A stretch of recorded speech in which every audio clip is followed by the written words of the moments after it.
እግዚአብሔር ሰይጣንን እንዲፈትነን ለምን ይፈቅድለታል? እርግጠኛ ነኝ የሁላችሁም ጥያቄ ነው። እግዚአብሔር መልካም ከሆነ ለምንድነው እንደዚህ ያለ ችግር ሲደርስብን ዝም የሚለን? መጽሐፍ ቅዱስንም ስናነብ የሚጋጭ የሚመስል ነገር ብዙ ነገር ታገኛላችሁ። በሱ ስም እያመንን የሱን ስም እየጠራን እየጸለይን እያስቀደስን በጎ እግዚአብሔር የት ሂዶ ክፉ ይደርስብናል የሚል ጥያቄ ሁላችንም እንጠይቃለን። ለዚህ መልስ ያጣች ነፍስ በእግዚአብሔር ተስፋ ቆርጣ ትቆበልላለች። እግዚአብሔር ራሱ እኔ ክፋትን እፈጥራለሁ። እኔ እኮ መጽሐፍ ቅዱስ ላይ ነው የጠቀስኩት። እግዚአብሔር እንደዚህ ብሏል። እግዚአብሔር ክፋትን እፈጥራለሁ ብሏል። መልእክተ ያዕቆብ ምዕራፍ 1 ቁጥር 3 ላይ እያሜክር እግዚአብሔር በእኩይ ይላል። እግዚአብሔር በክፉ ማንንም አይፈትንም ይላል። እንዴት ያለ ነገር ነው! ኢሳይያስ ላይ ደግሞ እኔ እግዚአብሔር ክፋትን እፈጥራለሁ። አልተጋጨም? ተጋጭቷል። እግዚአብሔር ሰውን ለማዳን ተግቶ የሚሻ አምላክ መሆኑን የምታዩት ሰውን ለማዳን ወርቅ እፈልጋለሁ ቢል ኑሮ ወርቅ ስንት ሰው ይኖረዋል? እግዚአብሔር ግን ሰውን ለማዳን እስከ ውሃ ዝቅ ያለ አምላክ ነው። ያለ እግዚአብሔር ፈቃድ ባለስልጣን አይሾምም ይላል። እና እንግዲህ ሁሉም ባለስልጣን እግዚአብሔር እየፈለገ ነው የሾመው። እንደው የዛሬዎችን መገምገም ከፈራችሁ የድሮዎችን ገምግሙ፣ ችግር የለም። እውነቴን እኮ ነው ማለት ነው። ቢያንስ የድሮዎቹ መጥተው ምንም አያረጉንም ማለት ነው። ይፈቅድልናል ማለት እግዚአብሔር እኔ ኃጢአት ሰራ ደስ ይለዋል ማለት ነው። ይሄ ምን የሚባለው ፐርሚሽን ይባላል። ኃጢአት አይጠቅምህም ብዬ እኔ ነግሬሃለሁ፣ ይጠቅመኛል ካልክ ስራ ብሎ ይተውሃል ማለት ነው። ኃጢአተኛ ሰው እግዚአብሔርን አወከው ይላሉ ሊቃውንቱ። እንዳይምረው ኃጢአት ይጨምራል፣ እንዳይቀስፈው ጥቂት ጽድቅ ይሰራል። ማታ መዝሙር ቀን ዘፈን እንደማለት። አፄ ቴዎድሮስ እያስቀደሱ ነው ይባላል። ጨካኝ ንጉሥ አነግሳለሁ የሚለውን ነው የሚያነበው። ጨካኝ ንጉሥ አነግሳለሁ ብሏል እግዚአብሔር የሚለውን ያነባል። ምን ብለው ጨመሩበት እሳቸው? ቀጥሎ ያለውን እሱ ግን አይላትም አውቆ ስለ ሕዝቡ ክፋት የሚለውን ጨምረህ አነበው አሉት። ለምንድን ነው እግዚአብሔር ክፉ ነገር እንዲመጣብን የሚፈቅድ? አይወደንም? ይወደናል። አይፈልገንም? ይፈልገናል። አያዝንልንም? ያዝንልናል። እና ግን እሳ ምን ሆነ? እንዲጠብቀን የሚያደርገውን ነገር ሁሉ ቆርጠነዋል። ከእሱ ጋር መዋል አንፈልግም። እሱን በጸሎት ማነጋገር አንፈልግም። ሕጉን መፈጸም አንፈልግም። በቤቱ መኖር አንፈልግም። መታረቅ አንፈልግም። መስማማት አንፈልግም። በምን መልኩ ይጠብቀን? አንድ ጊዜ በኮቪድ ጊዜ አንድ ወረዳ ገጠር ወረዳ ላይ ሄጄ ነበርና መነኮሳት ጓደኞች አሉኝ፣ አባቶች። የወረዳው ካቢኔ በሙሉ ንስሐ ገባ ከነሱ። እንደው ሁልጊዜ ኮቪድ በሆነ አልኩኝ እኔ እንደው ፈተና በመጣብን ጊዜ እግዚአብሔር እንደሚወዳችሁ ተመልከቱ። እውነቴን ነው የምነግራችሁ።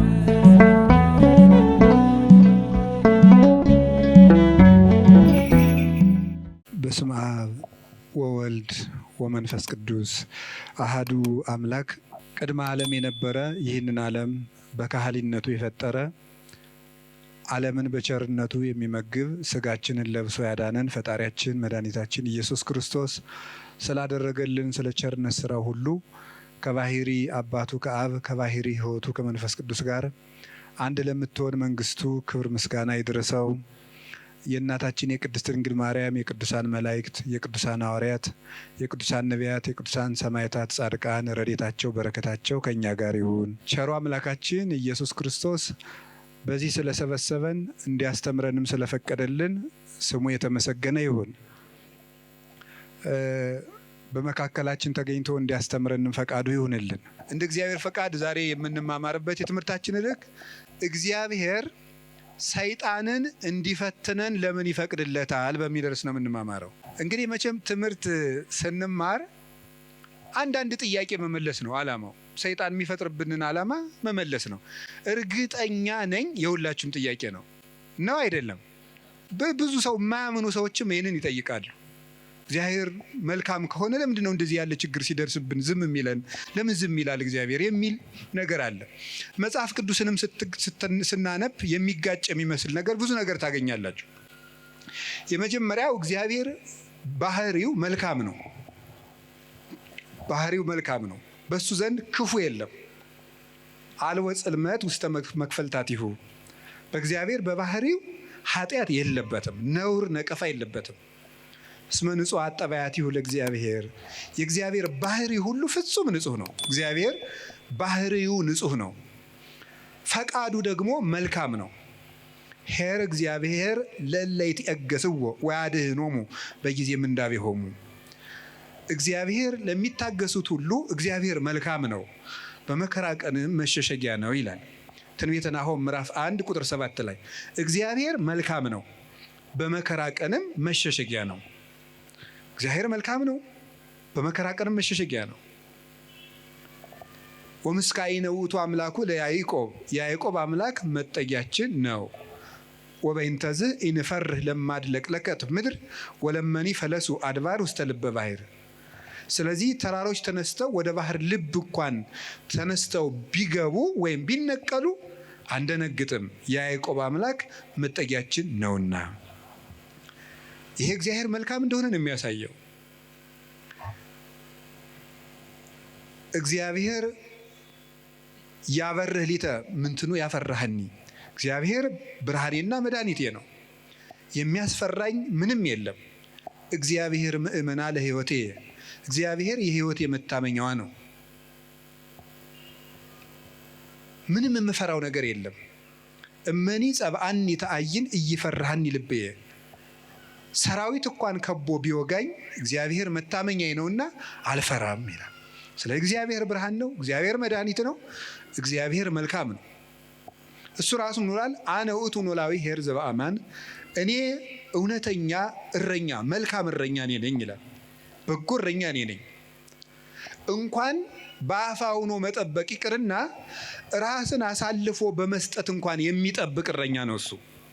እግዚአብሔር ንጉሥ ሆኖ መጠበቁ፣ አምላክ ሆኖ መጠበቁ፣ በሰማያዊት መንግስቱ በግርማ መለኮቱ ሆኖ መጠበቁ ድንቅ ነው። ከዚያ ያለፈ ደግሞ የሚደንቀው ራሱን በመስጠት የጠበቀን እረኝነት ግሩም ነው። ለእኛ ራሱን አሳልፎ መስጠቱ። እግዚአብሔር እኔ ቸር እረኛ ነኝ ብሏል።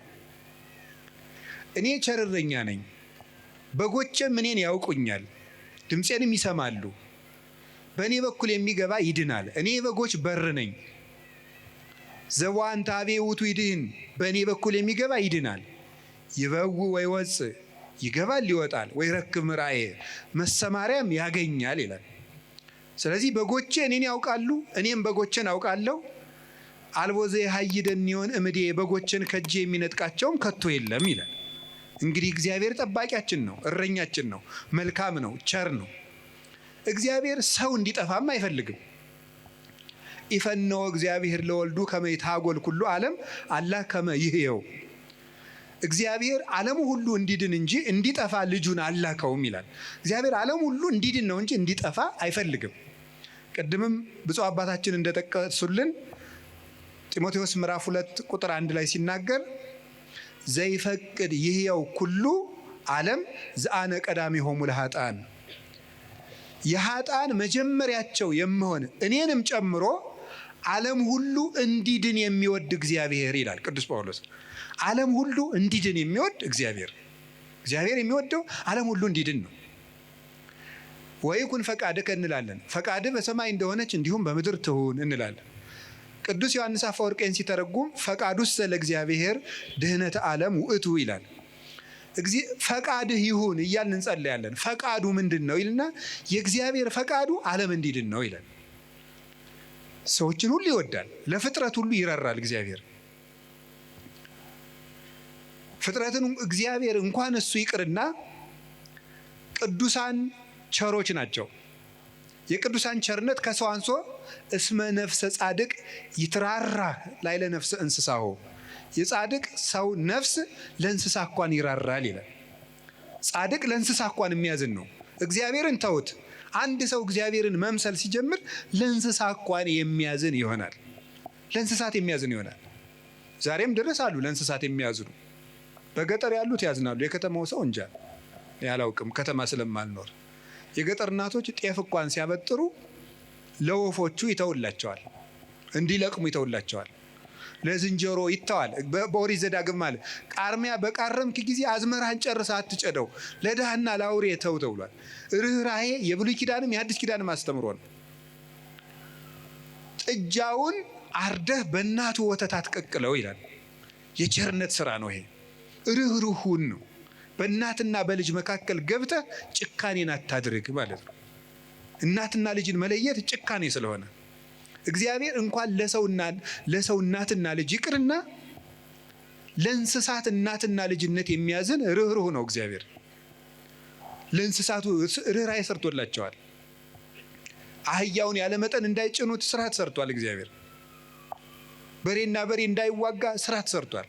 አንዱ በሬ የአንዱን በሬ ወግቶ እንዳይገድል ኦሪት ዘጸአት ምዕራፍ 21 ላይ እንደተጻፈልን ስለዚህ እግዚአብሔር ለእንስሳት እንኳን እንድናዝን ፈጥሮናል። ለሁሉ ልክ መልክ ሰጥቶ ነው የፈጠረ እግዚአብሔር።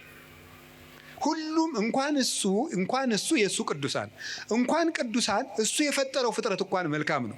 6 ቀን የፈጠረው ፍጥረት ሁሉ ወሬ እግዚአብሔር ከመሰናይ እግዚአብሔርም ያ መልካም እንደሆነ አየ እያለን የደመደመው የፈጠረው ፍጥረት ሁሉ እግዚአብሔር መልካም ነው። እንግዲህ እግዚአብሔር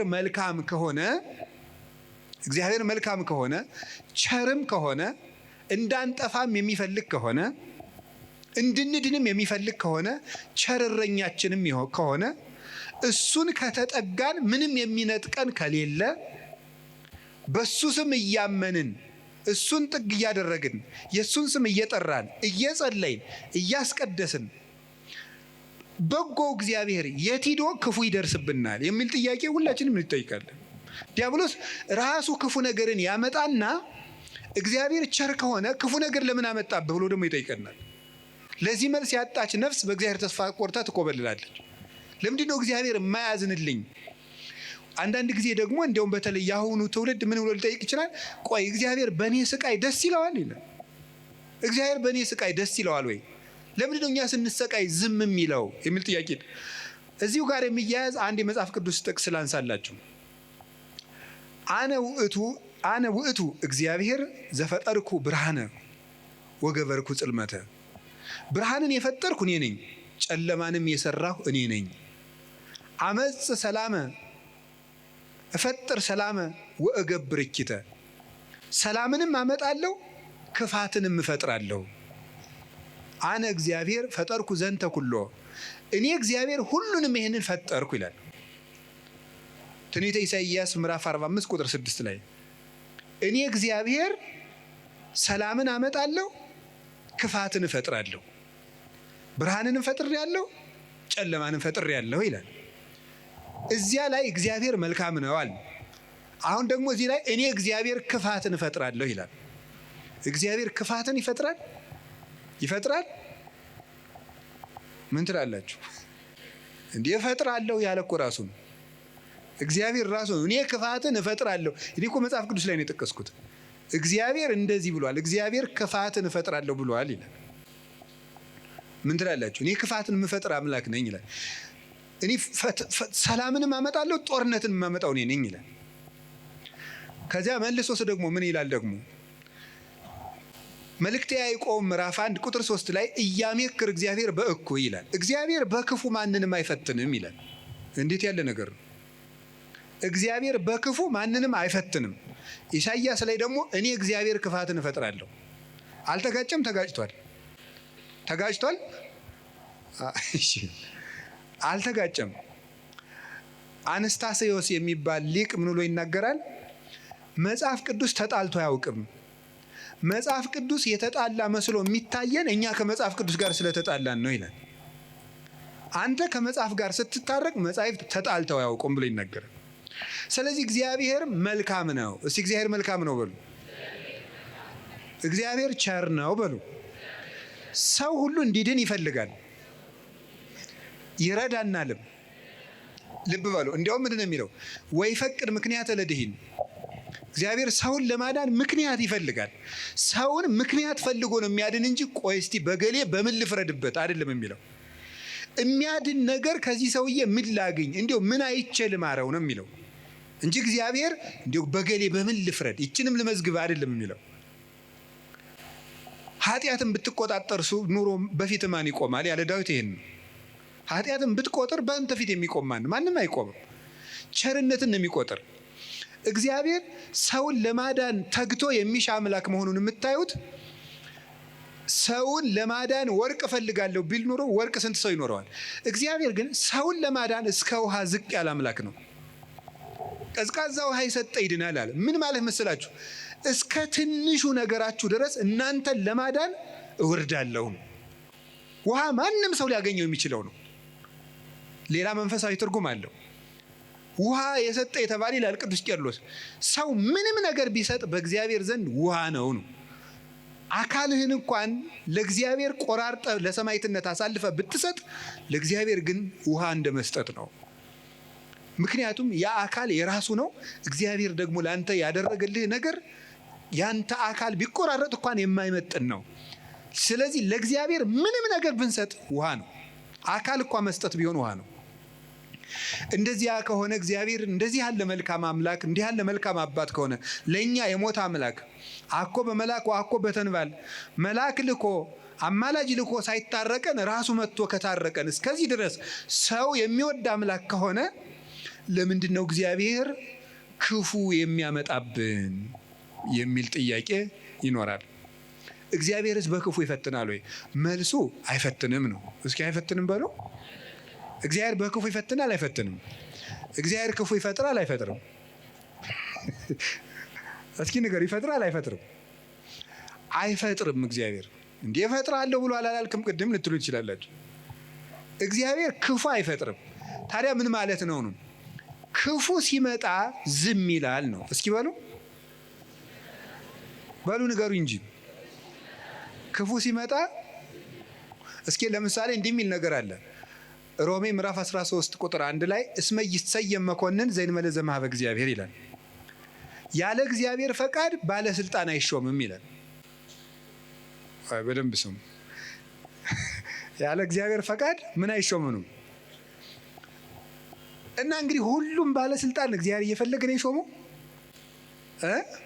ነው? አዎ አይደለም? ሁሉም ባለስልጣን ማለት ነው። እንደው የዛሬዎችን መገምገም ከፈራችሁ የድሮዎችን ገምግሙ፣ ችግር የለም። እውነቴን እኮ ነው ማለት ነው። ቢያንስ የድሮዎቹ መጥተው ምንም አያረጉንም ማለት ነው።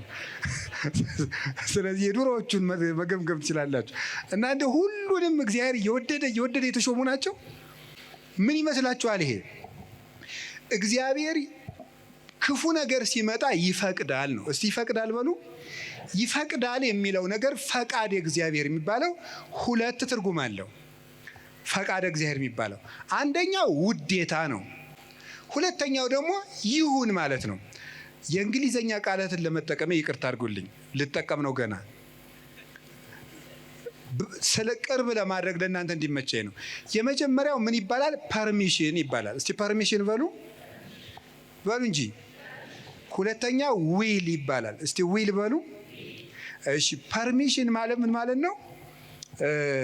እናንተ ኃጢአት ስትሰሩ እኔም ስሰራ እግዚአብሔር ይፈቅድልናል። ምን ማለት ነው ይሄ? ይፈቅድልናል ማለት እግዚአብሔር እኔ ኃጢአት ስሰራ ደስ ይለዋል ማለት ነው። ይሄ ምን የሚባለው? ፐርሚሽን ይባላል። ስራ ከጠቀመ ስራ ነው። ኃጢአት አይጠቅምህም ብዬ እኔ ነግሬሃለሁ፣ ይጠቅመኛል ካልክ ስራ ብሎ ይተውሃል ማለት ነው። መተው እሱ ፐርሚሽን ይባላል። ያሰናብተናል። ስለ እግዚአብሔር ክፋት እንዲሰራ ያደርጋል ማለት ክፋት እንዲሰራ ሰዎችን ይተዋቸዋል፣ እንዲሰራ ያደርጋል። ዊል የሚባለው ደግሞ ወዶ የሚሰራውን እግዚአብሔር እንድንጸልይ ይፈቅዳል በሉ፣ እንድንጾም፣ እንድንጸድቅ፣ እንድንታረቅ ይሄ ፈቃድ ነው ይባላል። ይሄ ፈቃድ ማለት ነው ውዴታ፣ ወዶ የሚያደርግልን ነገር። ገብቷችኋል? ልዩነቱ ገብቷችኋል? እሺ ይፈቅዳል ማለት የመጀመሪያው ፈቃድ እግዚአብሔር ነው ይላል። ዝም ብሎ ምንድነው ፈቃድ እግዚአብሔር? ያለ ፈቃድ እግዚአብሔር ባለስልጣናት አይሾሙም ማለት ከየት ነው የምታስገቡት? ክፉ ሰዎች ሲሾሙ ምን ይላቸዋል ነው? ዝም ይላቸዋል ነው፣ ይተዋቸዋል ነው እንጂ ሰዎቹን ናማ እናት የተሾምና ሰውን ጨርስልኝ አይላቸውም። እግዚአብሔር እንደዚያ ብሎ ይሾማል ማለት አይደለም። እንደዚያ ሳይሆን የሚያደርገው እግዚአብሔር ክፉዎች ሲሾሙ ዝም ይላል። ለምንድን ነው ዝም የሚለው? እግዚአብሔር ነው ክፉ ነገር ሲመጣ። ስለዚህ ክፋትን እፈጥራለሁ ማለቱ ክፉ ሲመጣ ዝም እላለሁ ነው። ወይም ምን ማለት መሰላችሁ? የእግዚአብሔር እጅ አጥር ነው፣ ጠባቂ ነው፣ ረድኤት ነው። የእግዚአብሔር እጅ በእግዚአብሔር ለመጠበቅ ያልተገባን ሆነን ስንገኝ እግዚአብሔር አጥሩን ያነሳዋል። ያልተገባን ሆነን ስንገኝ አትጠብቀኝ ስንል ማለት ነው። ምን ማለት መሰላችሁ? መዝሙረ ዳዊት ላይ እንዲህ ይላል፣ መዝሙር 9 ላይ ውሃ ኮሃጥ ለእግዚአብሔር፣ ኃጢአተኛ ሰው እግዚአብሔርን አወከው ይላሉ ሊቃውንቱ። አወከው ማለት ምን ማለት ነው? እንዳይምረው ኃጢአት ይጨምራል፣ እንዳይቀስፈው ጥቂት ጥቂት ጽድቅ ይሰራል።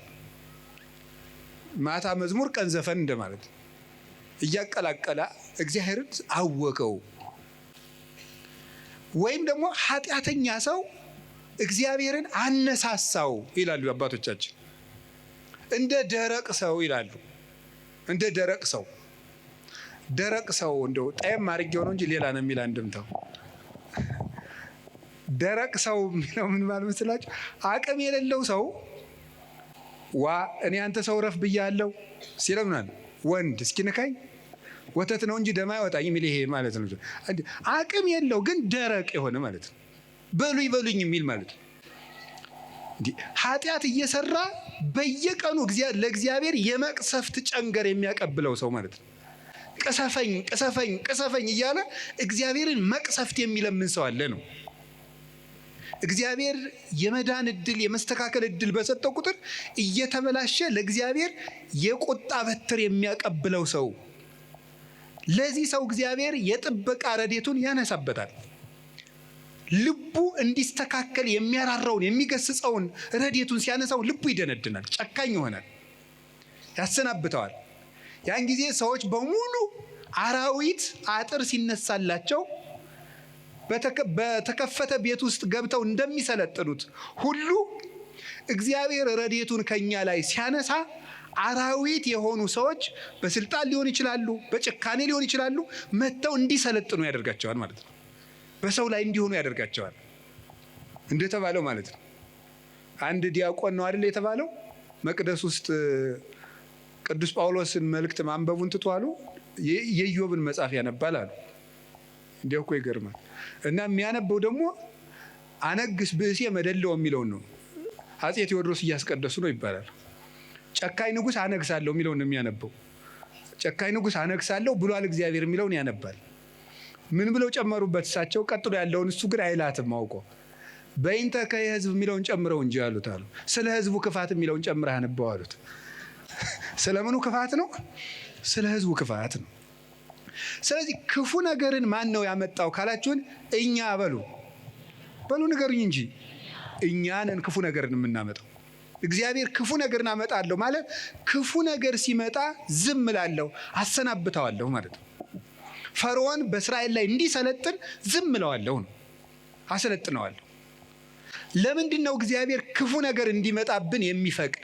አይወደንም፣ ይወደናል። አይፈልገንም፣ ይፈልገናል። አያዝንልንም፣ ያዝንልናል። እና ግንሳ ምን ሆነ? እንዲጠብቀን የሚያደርገውን ነገር ሁሉ ቆርጠነዋል። ከሱ ጋር መዋል አንፈልግም። እሱን በጸሎት ማነጋገር አንፈልግም። ሕጉን መፈጸም አንፈልግም። በቤቱ መኖር አንፈልግም። መታረቅ አንፈልግም። መስማማት አንፈልግም። በምን መልኩ ይጠብቀን?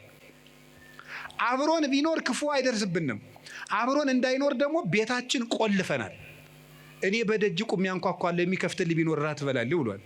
የምንከፍተው እኮ ደጃፋችን መስኮታችን አይደለም፣ ልብ ነው ደጅ ያለው። ያን መክፈት ይጠበቅብናል። በየት ይግባ ክርስቶስ እኛ ጋር ለመግባት?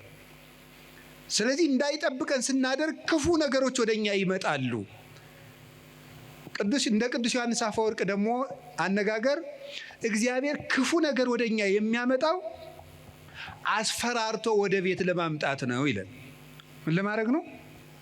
በሉ ንገሩኝ እንጂ። አቤት፣ አስፈራርቶ ወደ ቤት ለማምጣት። ይሄንን ቅዱስ ዮሐንስ አፈወርቅ በምን ይመስለዋል? ልጇ ቁማር እየተጫወተ ባስቸገራት እናት መስሎ ያስተምራል። ቁማር፣ የዛሬውን ቁማር እኔ አላውቅም። የድሮ ሁሉ ቁማር አለ። ምን ግጫ ምናምን ቅልቦሽ የሚባል አለ በገጠር። ይሄ ገበጣ በጣም ብዙ አለ። በቃ የቁማር አይነት የገጠር ቁማር ነው። ይሄ እረኞች የሚጫወቱ በቁልፍ በምናምን ነው። ያን እየተጫወተ ሲያስቸግራት ምን ታደርጋለች ይላል? ማስክ የለበሱ የሚያስፈራሩ ጎልማሶችን ከጎረቤት ትልክበታለች ይላል። ሕፃን ሆኖ እያካስቸግራት የሚሉ ሰዎች ትልክበታለች። ያ ሕፃን ልጅ በእነዚያ ተስፈራርቶ ምን እንዲያደርግ ይመስላችኋል? እየሮጠ ወደ እናቱ ቤት እንዲመጣ ነው። እንደዚያ የምታደርገው እናቱ ልጇን ጠልታ ሳይሆን ልጇ ከዚያ ነገር እንዲወጣ የሚያስፈራሩ ሰዎችን ትልክበታለች። እግዚአብሔር ክፉ ነገሮች ወደኛ ሲመጡ ዝም የሚላቸው ዋናው ምክንያት ምንድን ነው ሲባል፣ እነዚያ ነገሮች እንኳን ቢሆን አስፈራርተውን ቃለ እግዚአብሔር ስላልመለሰን፣ ምክር ስላልመለሰን፣ ንስሐ አባት ስላልመለሰን፣ መጽሐፍ ስላልመለሰን፣ ስብከት ስላልመለሰን፣ ምንም ነገር ስላልመለሰን ቢያንስ የሚያስፈራሩ ነገሮችን እንኳን መተው ወደ ቤቴ ቢመጡ ብሎ ነው። አይታችኋል አይደለም? አሁን በኮቪድ ጊዜ ሰው እግዚኦ ማረነ ክርስቶስ እግዚኦ እንደ የዚያን ጊዜ እኮ ታምር እኮ ነው፣ ታምር ነው። እኔ እንደውም ይገርማቸዋል አጠቃላይ እኔ የዚያን ጊዜ አንድ ጊዜ በኮቪዱ ጊዜ አንድ ወረዳ ገጠር ወረዳ ላይ ሄጄ ነበርና መነኮሳት ጓደኞች አሉኝ አባቶች፣ የወረዳው ካቢኔ በሙሉ ንስሐ ገባ ከነሱ። እንደው ሁሉ ጊዜ ኮቪድ በሆነ አልኩኝ እኔ እንደው ካቢኔ ሁሉ ንስሐ እንዲገባ እንደው ኮቪድ ትንሽ ቆየት ባለ ያስብላል በእውነቱ ማለት ነው። አሁን ሰው ይውላችሁ እግዚአብሔር የሚያስፈራሩ ነገሮችን የሚልክብን ለዚህ ነው። አንድ ችግር ሲገጥመን እንሰበሰብ። አምና የነነዌ እንግዲህ ታስታውሳላችሁ አይደል? ሁልጊዜ እንሰበስባለን። ችግር ሲመጣ እግዚኦ መሐረነ ክርስቶስ እንላለን። እናቲቱ ግን እነዚያን የሚያስፈራሩ ነገሮችን የምትልክ መልሶ ወደ ቁማሩ እንዲሄድ አይደለም፣ ልጇ ከቤቷ ቁም ነገረኛ ሆኖ እንዲቀር ነው። እግዚአብሔር የሚያስፈራሩ ነገሮችን ብቅ የሚያደርጋቸው መከራዎችን እንዲመጡ የሚያደርገው እኛን ስለሚጠላን አይደለም፣ እንዲሰበስበን ነው። እግዚአብሔር ለነነዌ ሰዎች የሚገለብጥ መከራ እመጣለሁ ያላቸው ተመልከቱ። ይሄን የእናትነት ስራ ነው የሰራው እግዚአብሔር። ሊያጠፋቸው ፈልጎ አይደለም፣ አስፈርቶ ወደ እሱ ማምጣት ነው የፈለገ። ቅዱስ ያሬድ ለዚህ ነው አንተ አቡነ ወአንተ እምነ ያለው። አንተ አባታችን ነህ፣ አንተ እናታችን ነህ። እግዚአብሔር እናት ነው። ልጆቹ እንዲከፉበት ስለማይፈልግ የሚያስፈራሩ ነገሮች ዮናስን እኮ ያለው ሂድና አስፈራራ ነው ያለው። አስፈራራቸው ፈርተው እንዲመለሱ ማለት ነው። ተጽናንቶ መመለስ ያቃተው ቢያንስ ፈርቶ እንዲመለስ ነው። ስለዚህ ፈርተው ተመለሱ። እግዚአብሔር ክፉ ነገሮችን የሚልካቸው ወይም ሰይጣን ክፉ ነገሮችን እንዲያመጣ እግዚአብሔር ዝም የሚለው ለምንድን ነው ካላችሁኝ፣ ፈርተን እንድንመለስ ነው። ምን አላችሁኝ? ምን አላችሁኝ? ምን አላችሁኝ? አንዳንድ ጊዜ ሕፃኑንን ስናስቸግር ትዝ ይላችኋል። ለከተማ ሰው ብዙ ምሳሌ ቅርብ አይደለም። አንተ ነዚያ ምድጃ እየቆሰቆስክ ያደክረው እኛ ስቶቭ ነን እንዳትሉ። እኛው ምድጃ ሲነድ ድሮ እሳት ማማ እያልን እናስቸግራለን። እሳት እኮ ነው የምንለምነው። ከዚያ መጨረሻ ላይ እምቢ ካል ኡፍ እያሉ ያስፈራሩናል። እምቢ ካል አይ እንግዲህ ቀመሰው ብለው ተርኮስ ያደርጉናል። ድግም ቀን እሳት የሚባል አንቀምሳትም ከዚያ በኋላ ማለት ነው። እግዚአብሔር እንደዚያ ነው። እፉ ይለናል። እናታችን አባታችን ስለሆነ መመለስ ካቃተን አንዳንድ ጊዜም ተርኮስ ያደርገናል። ድግም ቀን እንዳይደግመን ማለት ነው። እና እግዚአብሔር ስለሚጠላን እንዳይመስላችሁ። እኔ እውነቴን እኮ ነው። እንዴት አድርጎ እንደሚወደን ተመልከቱ። አሁን እናት ልጇን በእሳት መተርኮስ ፈልጋ ነው አይደለም። ልጄ ጨርሶ ከሚቃጠል እንደው ትንሽ ይተኩሰውና ለሌላ ቀን እንዳይቃጠልብኝ ነው ነገሩ እኮ። እግዚአብሔር ገሃነም እንዳይበላን እኮ ነው ትንንሽ ነገሮችን የሚተረኩሰን። ገንዘቦቻችን በማሳጣት ዘመድ እንዲሞትብን፣ ጓደኛ እንዲለየን በማድረግ ከሹመት እንዲሻሩ፣ እንድናጣ፣ እንድንዋረድ፣ ኃጢአት ስንሰራ የሚያዋርዱንን ሰዎች በመላክ ሰዎች እንዲደርሱብን በማድረግ በማጋለጥ ኋላ ከምትጋለጥ ዛሬ ባጋለጥ ብሎ የሚያዋርዱ ሰዎችን ጭምር በመላክ እግዚአብሔር እኛን ትንሽ ተርኮስ እያደረገ ወደ ቤቱ ያመጣናል። እንዴት እንደሚወደን ተመልከቱ። ፈተና በመጣብን ጊዜ እግዚአብሔር እንደሚወዳችሁ ተመልከቱ። እውነቴን የምነግራችሁ ጌታ ሆይ ለምንድን ነው እንዲሁ አክስቴም ሳምንት ዕለት ሞተች፣ እናቴ ደግሞ የዛሬ ወር፣ እንደገና ደግሞ የዛሬ 2 ወር ከስራ ተባረርኩ፣ እንደገና ደግሞ ይሄ ቀደረብኝ፣ ደግሞ ይሄኛው ተቃጠለብኝ፣ እንደዚህ አለብኝ፣ ጠልታኝ ነው ወይ እባክህን ወይም እባክሽን ልጄ ወደ ቤቴ ኑ ማለቱ ነበር። እንዲህ አድርገህ ትፈልገኛለህ ወይ?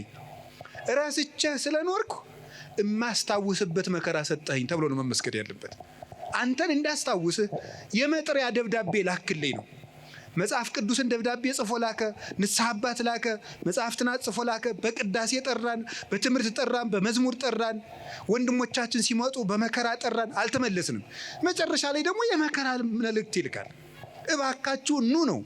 ለምኖ የሚያድን አምላክ እንደ እግዚአብሔር ያለ አለ እንዴ? ለምኖ እኮ ነው የሚያድነን።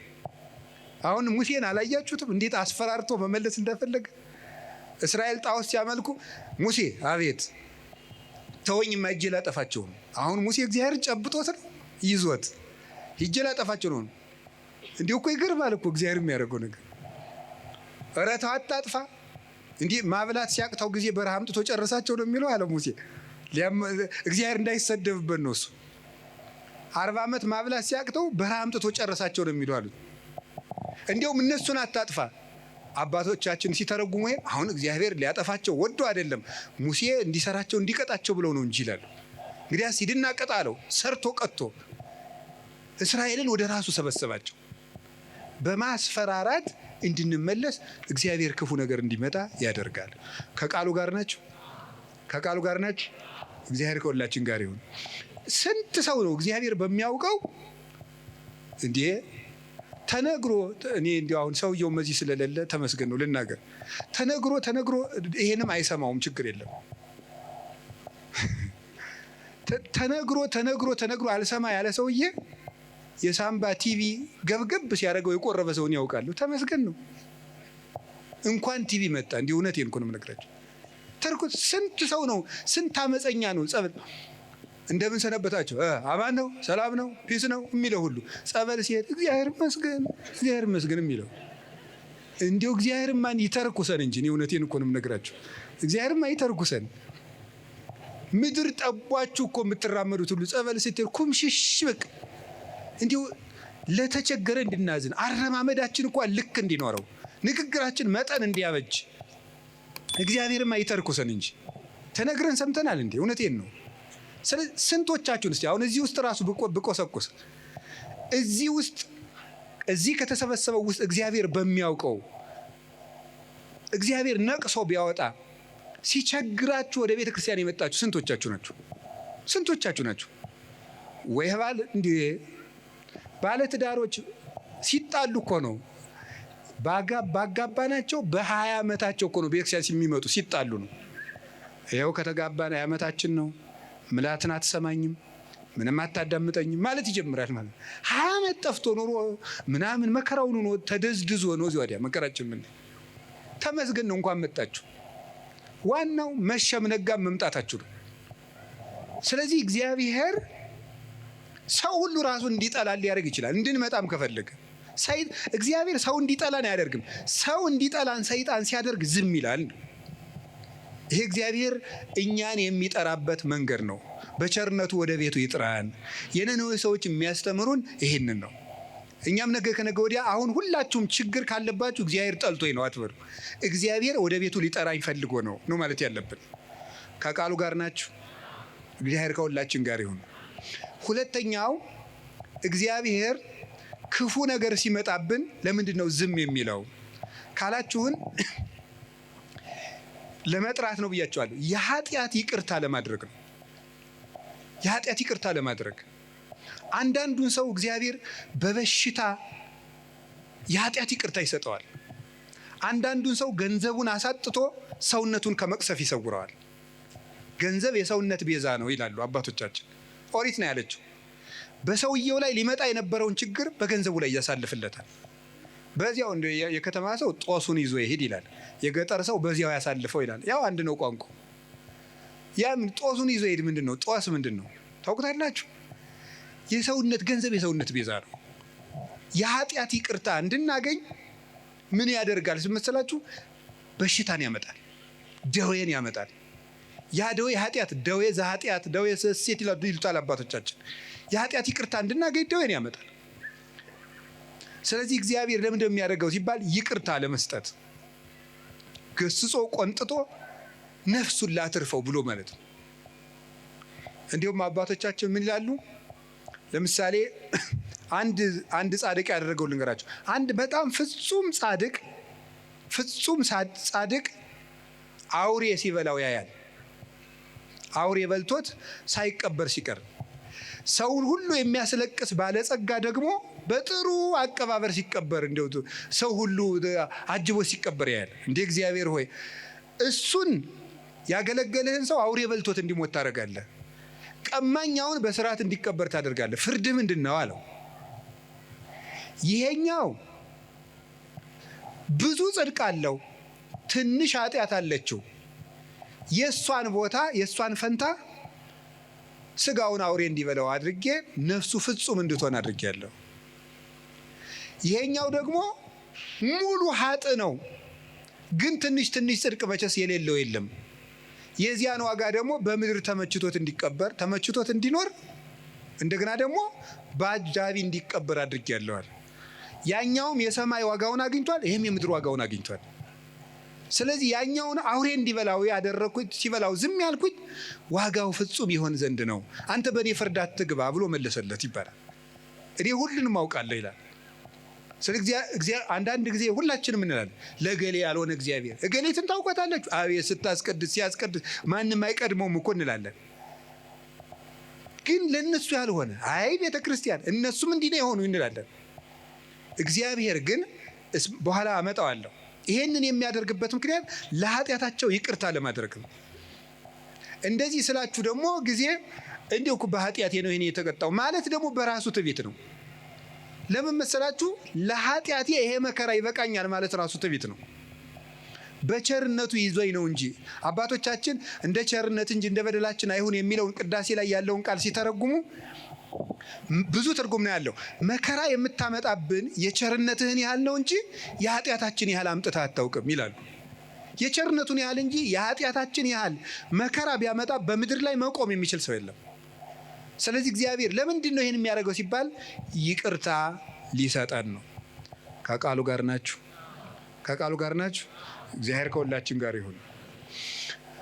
ሶስተኛው እግዚአብሔር ለምንድን ነው ክፉ ነገር እንዲመጣ የሚያደርገው ወይም ክፉ ሲመጣ ለምን ዝም ይላል ነው።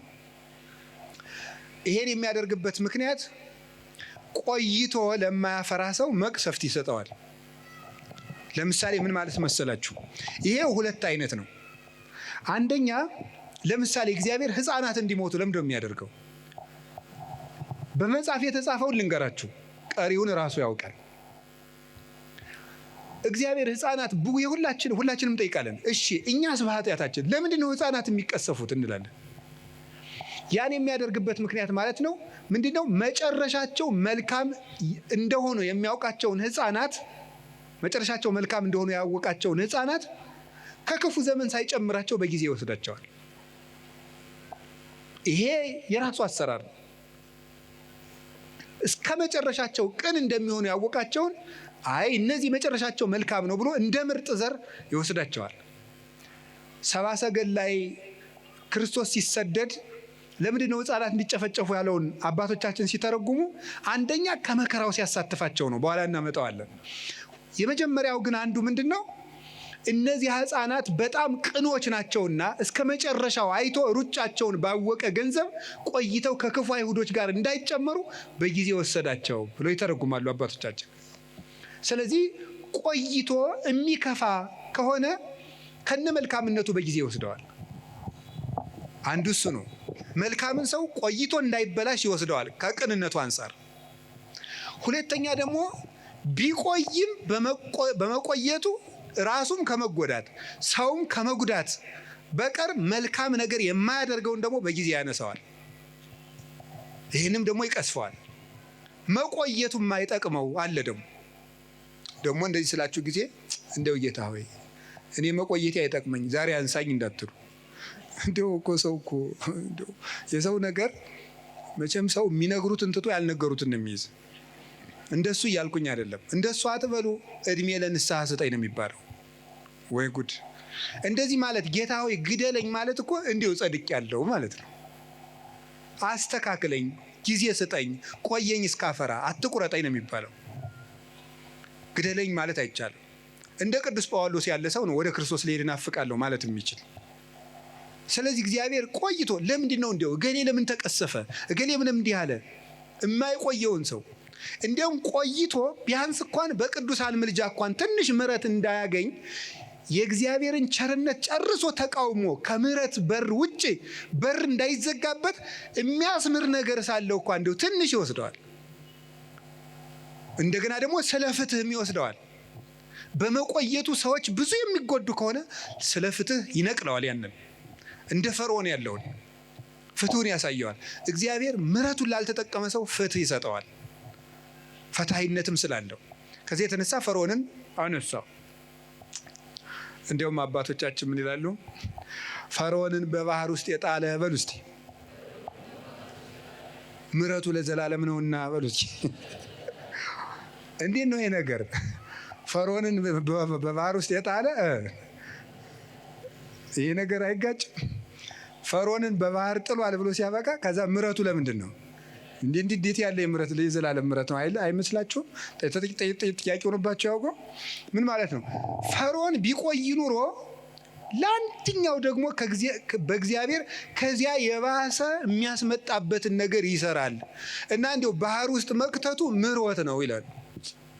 ቸር ስለሆነ ነው እንኳን ከተተው ባህር ውስጥ ማለት ነው። ከዚያ የባሰ ምን ሊመጣበት ኑሯል ብትሉኝ እግዚአብሔር ያውቃል፣ እኔ አላውቅም።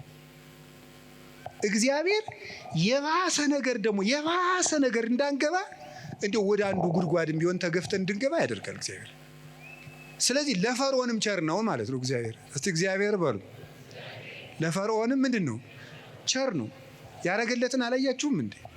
አድርጎለታል እኮ በአንበጣ እየቀጣ፣ በዝንብ እየቀጣ፣ በውሃ እየቀጣ፣ በጓጉንቸር እየቀጣ፣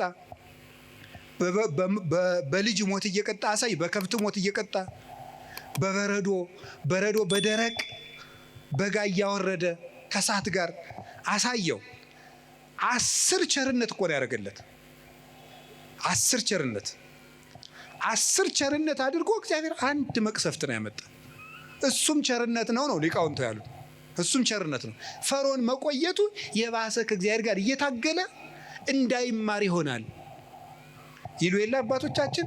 እግዚአብሔር አዳምን እንዲያው ገነት ውስጥ እንዲያው ቢተወው ኑሮ ይላሉ አባቶቻችን ብለን ብንጠይቅ ሲመልሱ እግዚአብሔር እንዲያው አዳምን ይወደዋል፣ እንዲያው ቢተወው ኑሮ ገነት ውስጥ እንዲያው ባያስወጣው። መልሱ ምን የሚሉት አበው ሲናገሩ አዳም ገነት ውስጥ ቢቆይ ኑሮ አይ እግዚአብሔር እኮ እኔን ከገነት እኮ ያላስወጣኝ ከኔ የበለጠ ፍጥረት ስለማያገኝ ስለሚወደኝ ነው። አያገኝማ ከኔ የተሻለ እንዴት ያስወጣኛል ብሎ የባሰ እግዚአብሔር እንዳይምረው ይሆን ነበር ነው።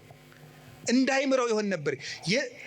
እግዚአብሔር እኔ ስለማስፈልገው ነው ያላስወጣኝ ብሎ የእግዚአብሔርን ቸርነት በመገዳደር አዳም ምሕረት እንዳያገኝ ይሆን ነበረ። እንዳይሆን እግዚአብሔር በልወት ተቆይና ምርሃለሁ አለው። እግዚአብሔር እንኳንስ ከሌላው ነገር እንኳንስ ከቤታችን ይቅርና ከገነት እንኳን ሲያስወጣ በቸርነት ነው የሚያስወጣው። እንዳንበላሽበት ነው። የማይቆነጠጥ ልጅ የሰው ልጅ ነው ይላል ቅዱስ ጳውሎስ። የጎረቤት ልጅ ነው የሚቆጥ። የራስ ልጅ ይቀጣል። እግዚአብሔር ልጆቹ ስለሆነ ይቀጣ ነው። ልጅ ደግሞ ይቀጣል። ለነገሩ ያሁን ልጅ አይቀጣም።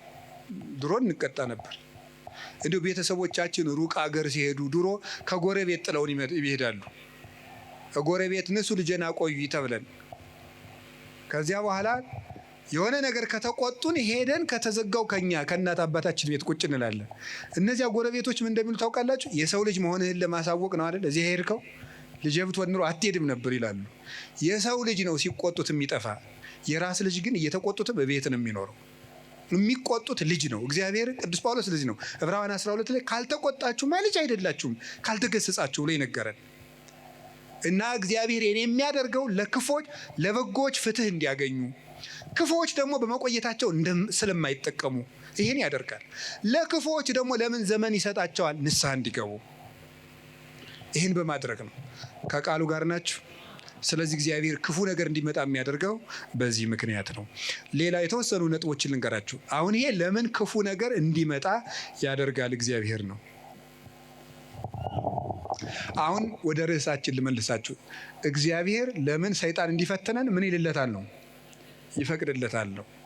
የመጀመሪያው ነፃ ፈቃድ ስለሰጠን ነው። እስቲ ነፃ ፈቃድ ስለሰጠን በሉ። ምን ነፃ ፈቃድ ስለሰጠን ወይም ሰው ስለሆን ነው እንድንፈተን የፈቀደው እግዚአብሔር። ሰይጣን እንዲፈትነን ለምን ይፈቅዳል ሲባል ሰው ስለሆን። ይሄ ማለት ምን ማለት እንደሆነ ታውቃላችሁ? እግዚአብሔርን ስለምንመስል ነው። ኦሪት ዘፍጥረት ምዕራፍ 1 ቁጥር 26 ላይ እንደተጻፈው እግዚአብሔር እኛን የፈጠረን በአርአያውና በመልኩ ነው። በአርአያውና በመልኩ ነው። በአርአያውና በመልኩ ማለት ራሱን የቻለ ብዙ ነገር ነው ያለው።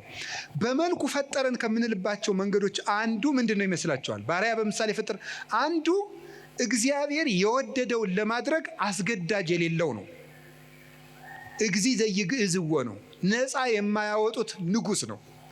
ገዥ የለበትም፣ አስገዳጅ የለበትም። እግዚአብሔር የፈቀደውን ሲሰራ አስገዳጅ እንደሌለበት የሰው ልጅም የፈቀደውን እንዲሰራ አስገዳጅ ሊኖርበት አይገባም። መምረጥ አለበት። ለምን? እግዚአብሔርን መምሰል የሚችል መምሰል የተሰጠው ምርጫ ያለው ውድ ፍጡር ነው። ትልቅ ፍጡር ነው። አንዱ ትልቅነታችን መምረጥ መቻላችን ነው። መምረጥ ካልቻልን እንስሳ ነን ማለት ነው። አውሬ ነን፣ ድንጋይ ነን ማለት ነው። ወይም እንጨት ነን፣ ወይም ይሄ ጠፈር ነን፣ ወይም ፀሐይ ነን። ፀሐይ ምርጫ የላትም። ጨረቃ ምርጫ የላትም። ከዋክብት ምርጫ የላቸውም። እጽዋት ምርጫ የላቸውም። አንበሳ፣ ዘንዶ፣ አውሬ፣ በግ፣ ከብት ምርጫ የላቸውም። ሰው ምርጫ ያለው ትልቅ ፍጡር ነው። በምርጫችንም እግዚአብሔርን እንመስላለን። ስለዚህ ክፉ ነገር እንዲመጣ ያደረገው መምረጥ የምትችል ልዩ ፍጡር ነህ፣ የመምረጥ ችሎታ ሰጥቻለሁ ነው። ያንን ለማክበር ነው። ወረሳ ያላቲ ከመትግበር ፈቃዳ እንዘ አልቦ ዘይሄይላ። ማንም ሳያስገድዳት ነፍስን የወደደችውን እንድትሰራ ስልጣን ሰጣት ይላል መቅደመ ወንጌል ላይ። የሰው ነፍስ ማንም ሳያስገድዳት የፈለገችውን እንድትሰራ ምርጫ ሰጥቷታል። ስለዚህ እግዚአብሔር እኛ እኮ ምርጫ መስጠቱ እሱንም እንድንመርጥ፣ ክፋትንም እንድንመርጥ፣ በጎንም እንድንመርጥ፣ መወሰን እንድንችል ውሳኔ የመወሰን ስልጣን የተሰጠን ልዩ ፍጡሮች መሆናችንን ለማመልከት፣ ፈቃዳችንን ለማክበር፣ ስልጣን ለመስጠት ክፉም እንዲመጣ ወደኛ ፈቀደ፣ በጎውም ወደኛ እንዲመጣ ፈቀደ ማለት ነው። እንዲህ ይላል ኦሪት ዘዳግም ምዕራፍ 30 ቁጥር 19 ላይ አሰም ለከ ሰማየ ወምድረ ወእሰሚ በቅድሜከ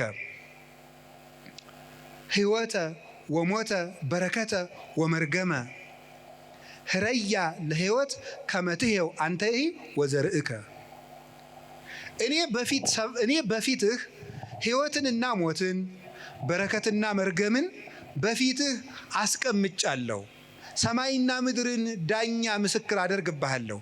ሞትን ትተህ ሕይወትን፣ መርገምን ትተህ በረከትን ምረጥ። የመረጥክ እንደሆነ አንተም ዘርህም በሕይወት ትኖራለህ ይላል። ሞትና ሕይወትን በፊትህ አስቀምጫለሁ፣ በረከትና መርገምን በፊትህ አስቀምጫለሁ። መርገምን ትተህ በረከትን ትተህ ምረጥ፣ ሞትን ትተህ ሕይወትን ምረጥ። እንዲህ ካደረግክ በሕይወት ትኖራለህ። እግዚአብሔር ይህን ስልጣን ሰጥቶናል። የመምረጥ ስልጣን የሰጠን ፈቃድ ሰጥቶናል።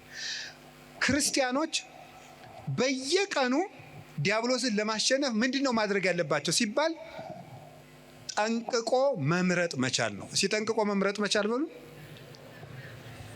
ማመስገንና እርግማን፣ ሌብነትና ምጽዋት፣ ትዕቢትና ትህትና፣ ቂምና ይቅርታ በየቀኑ ምርጫ ነው።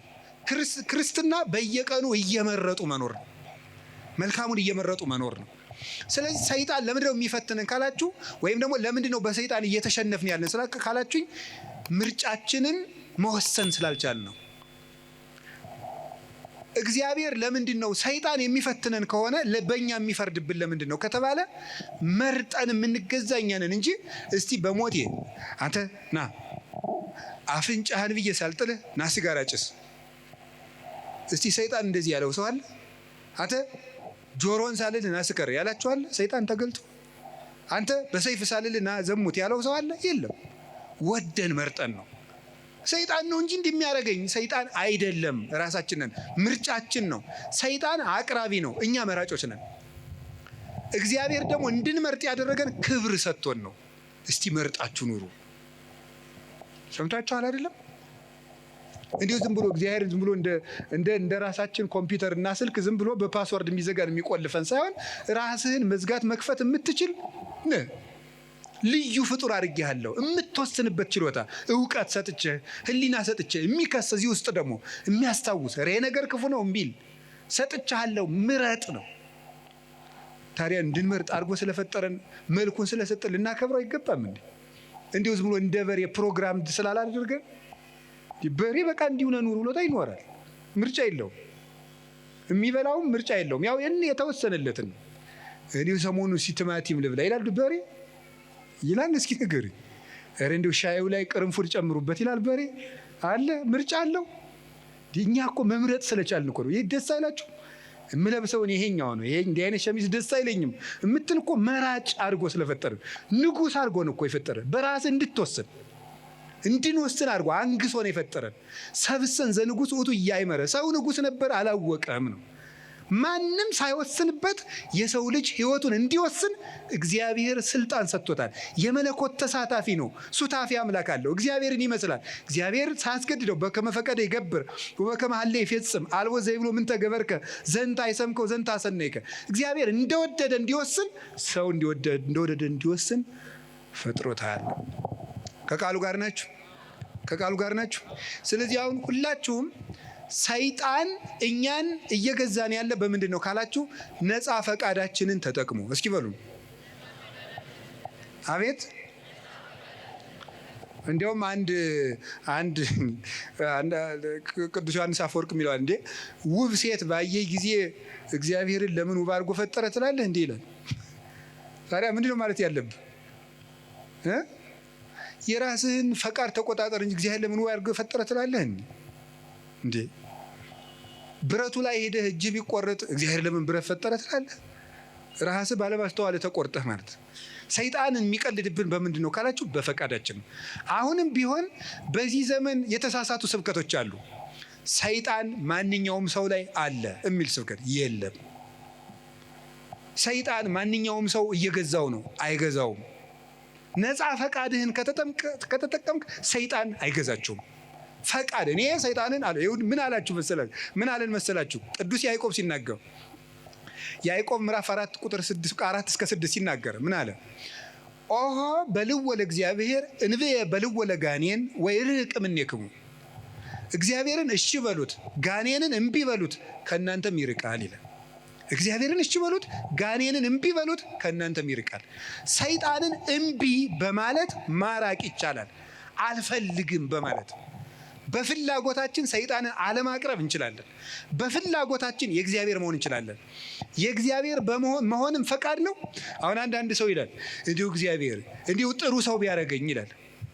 እንዴ የወራችሁ ሰው እኮ እንጨት አይደለም፣ በግድ አይጠረም። ፈቃድ ያለው ፍጡር ነው። አስፈቅዶ ነው የሚያድንህ። እንዲሁ እግዚአብሔር ሌሊቱን ሙሉ እንደው እንዳልተኛ ቢያደርገኝ አያደርግም እያልኳችሁ ነው። አያደርግም። ወደህ መርጠህ ነው ማድረግ። ለምን ያስገድድሃል እግዚአብሔር? እንደ እግዚአብሔር ለምን ፈቃዱን ያጋጫል? ፈቃድ ሰጥቶ እንደገና ለምን ያስገድድሃል? እንዲሁ እግዚአብሔር ዓለሙን ሁሉ ጥሩ ቢያደርገው ምን ችግር አለ? አያስገድድማ። ነፃ ፈቃዱን እሳ እንደዚህ አድርገው። ከቃሉ ጋር ናችሁ? እግዚአብሔር ከሁላችን ጋር ይሁን። ስለዚህ እግዚአብሔር እንድንፈተን ያደረገን በምንድን ነው? ነፃ ፈቃዳት። ክርስቲያን ማለት በየቀኑ እየመረጡ መወሰን ማለት ነው። ክርስቶስ የሚወደውንና ለራስ የሚጠቅመንን ነገር መወሰን ነው። ውሳኔያችሁ ላይ ከተጠነቀቃችሁ ሰይጣንን ድል መንሳት ይቻላል፣ ከእግዚአብሔር ቸርነት ጋር ማለት ነው። ከቃሉ ጋር ናችሁ? ሁለተኛ እግዚአብሔር ሰይጣን እኛን እንዲፈትነን ለምን ይፈቅድለታል? እንድንጠነክር ፈልጎ። እስኪ እንድንጠነክር በሉ። ምን እንድናደርግ? ሰይጣን ለምን ይፈተነኛል? እስኪ አንድ ጥያቄ ልጠይቃችሁ። ሰይጣን እየፈተነኝ እንዴት ነው የምጠነክረው? አሁን ስፖርት የምትሰሩ ሰዎች አላችሁ፣ ጅም የምትሄዱ አይደል? ትሰራላችሁ። ስትሰሩ በጣም ስቃይ አለው የለውም? ይኖረዋል። ስቃይ ባይኖረው ድካም ይኖረዋል። እና ረንዶ ይሄን ስፖርት ጌታ ሆይ እንዶ ይሄን ስፖርት አላቀኝ ትላላችሁ አትሉም? ትላለህ። እስቲ ስለ ስፖርት አላቀኝ ብሎ የጸለየ እስቲ ትላላችሁ? እንዶ ይሄን ጂም የሚባል የሚዘጋ አምላክ ብሎ የሚያውቃል? ለምንድን ነው ደስ ብሏችሁ የምትሰሩት? ስትራፖ እየያዛችሁ ደረቱ ጋር እየያዛችሁ ለምንድን ነው ያን የምትሰሩት? ለውጡን ስለምታስብ ደስ ብሎ ነው የምትሰራው። ጥንካሬ ስላለ ነገ ጠንካራ ሆናለሁ፣ በደንብ ቶሎ አላረጅም እያላችሁ አይደል የምትሰሩት? ጎባጣ አልሆንም ቀጥ ብዬ እሄዳለሁ እያላችሁ ነው የምትሰሩት እኮ ማለት ነው። ስለዚህ እንደሚያጠነክር አውቀህ ነው። ነፍስም እንደዚያው የራሷ ማጠንከሪያ አላት። ነፍስን የሚያጠነክራት ምንድን ነው ካላችሁኝ፣ መከራ ነው የሚያጠነክራት። ወምንዳቤ አርሃበሊተ ሰፊ ልቡና የሚገኘው ከመፈተን ነው። ተፈትኖ የማያውቅ ሰው አትንኩኝ ባይ ነው። ከሰው ጋር መኖርም አይችልም። ስለዚህ እግዚአብሔር ከመከራዬ የተነሳ አሰፋልኝ ያለ ቅዱስ ዳዊት ለዚህ ነው። መከራ ትዕግስትን እንዲያደርግ፣ ትዕግስትን ተስፋን እንዲያደርግ እናውቃለን። ተስፋ ደግሞ አያሳፍርም ይላል ቅዱስ ጳውሎስ። መከራ ትዕግስትን ያደርጋል። ትዕግስት እንድናገኝ፣ ብርቱ እንድንሆን። የሰው ልጅ እንደ አትክልት ነው። አረጋዊ መንፈሳዊ እንደሚናገረው አትክልት በፀሐይ ብቻ ማደግ አይችልም፣ ይደርቃል። በዝናብ ብቻ ማደግ አይችልም፣ ሽባ ይሆናል። ስለዚህ ዝናቡ ያበቅልና ያሳድገዋል፣ ፀሐዩ ያበስለውና እንዲያፈራ ያደርጋል። ስለዚህ ሐሩሩን መከራ አድርጉት፣ ዝናቡን ደግሞ የእግዚአብሔርን ቸርነት አድርጉት። ሰው ሁልጊዜ ቸርነቱን ብቻ ቢያደርግለት መከራ ሳይመጣበት ብቻ ቢጠብቀው የሰው ልጅ ልፍስፍስ ይሆናል፣ ሰነፍ ይሆናል። ዝም ብሎ መከራ ብቻ ቢመጣ ደግሞ ተስፋ ይቆርጣል። ስለዚህ እግዚአብሔር ምን ያደርጋል? ሰው አትክልት ነውና አትክልቱን ለማሳደግ ከመከራውም ጥቂት ጥበቃውንም ሳያቋርጥ ሁለቱንም እንዲፈራረቁ ያደርጋል። ክረምትና በጋን አላቋርጥም ብሎ ለኖህ የነገረው ይሄን ነው። ክረምትና በጋ መፈራረቃቸው ክረምት ብቻ በጋ ብቻም አይደለም። ክረምትም በጋም የራሳቸው ጥቅም አላቸው። በጋ መከራ ነው፣ ክረምት ደግሞ ቸርነት ነው። ሁለቱም ደግሞ ተፈራርቀው ይተረጎማሉ ተለውጠው። ስለዚህ እግዚአብሔር እንደዚህ የሚያደርገው ለምንድን ነው? እንድንበስል ከመመከርሃ ለሃይማኖትክሙ ቅዱስ ጴጥሮስ እንደተናገረ ወርቅ የሚጠነክረው በመከራ ነው፣ ተፈትኖ ነው የሚጠነክረው። እኛም ጠንካራ ክርስቲያኖች እንድንሆን ስለሚፈልግ ክፉ ነገር ወደኛ እንዲመጣ ያደርጋል። ከቃሉ ጋር ናችሁ? እግዚአብሔር ከሁላችን ጋር ይሁን። ገበሬ እንዴት እርሻ እንደሚያስለምዱ ብታውቁ ተመስገን ነው። እኔ ገጠር ስላደኩኝ አባቶች ልጁን ቁጥቋጦ ለማስተማር አጋብ የሚባል እሾህ አለ። እጁን ያስጨብጠዋል። እሾሁን ነው የሚያስጨብጠው እኮ ያዘው ይለዋል። ከዚያ በኋላ ምን ይሆናል? መጨረሻ ላይ በቃ ምንም ነገር እልፍ የማይበሳው ይኖረዋል ማለት ነው። ወታደሮችን እንዴት እንደሚያሰለጥኗቸው ታውቃላችሁ አይደል? የታየው መጽሐፍ ቅዱስ ነግሮኝ ነው እንጂ እኔ ወታደር አላየውም። ክርስትና ከተመሰለባቸው ምክንያቶች አንዱ ምንድነው? ወታደርነት፣ ውትድርና ነው፣ አርበኝነት ነው ያን የወከለው። ስለዚህ ለፍቶ ውሃ ጥሙን ችሎ ሩጦ ተሸክሞ እየሮጠ ተራራ እየወጣ ቁልቁለት እየወረደ በበረዶ እየረጠ በፀሐዩ እየሮጠ ነው የሚለምደው። ለምንድነው ሲባል ጠንካራ ድል የማይነሳ እንዲሆን ነው። እስመ ይኮነ ቀትልነ እምኀበ ሥጋ ወደም፣ ውጊያችን ከስጋና ከደም ጋር አይደለም። አላ ምስለ መኳንንት ርኩሳት እለ ይኮንንዎ፣ ለጽልመት ጨለማውን ከሚገዙት ከአጋንንት ጋር ነው ውጊያችን። ለስጋዊ ውጊያ ስጋዊ ብርታት እንደሚያስፈልገው ለመንፈሳዊ ውጊያ መንፈሳዊ ብርታት ያስፈልገዋል። እግዚአብሔር ለምንድን ነው ፈተና እንዲመጣ የሚያሰርገው ካላችሁኝ፣ ሊያጠነክረን ስለሚፈልግ ነው።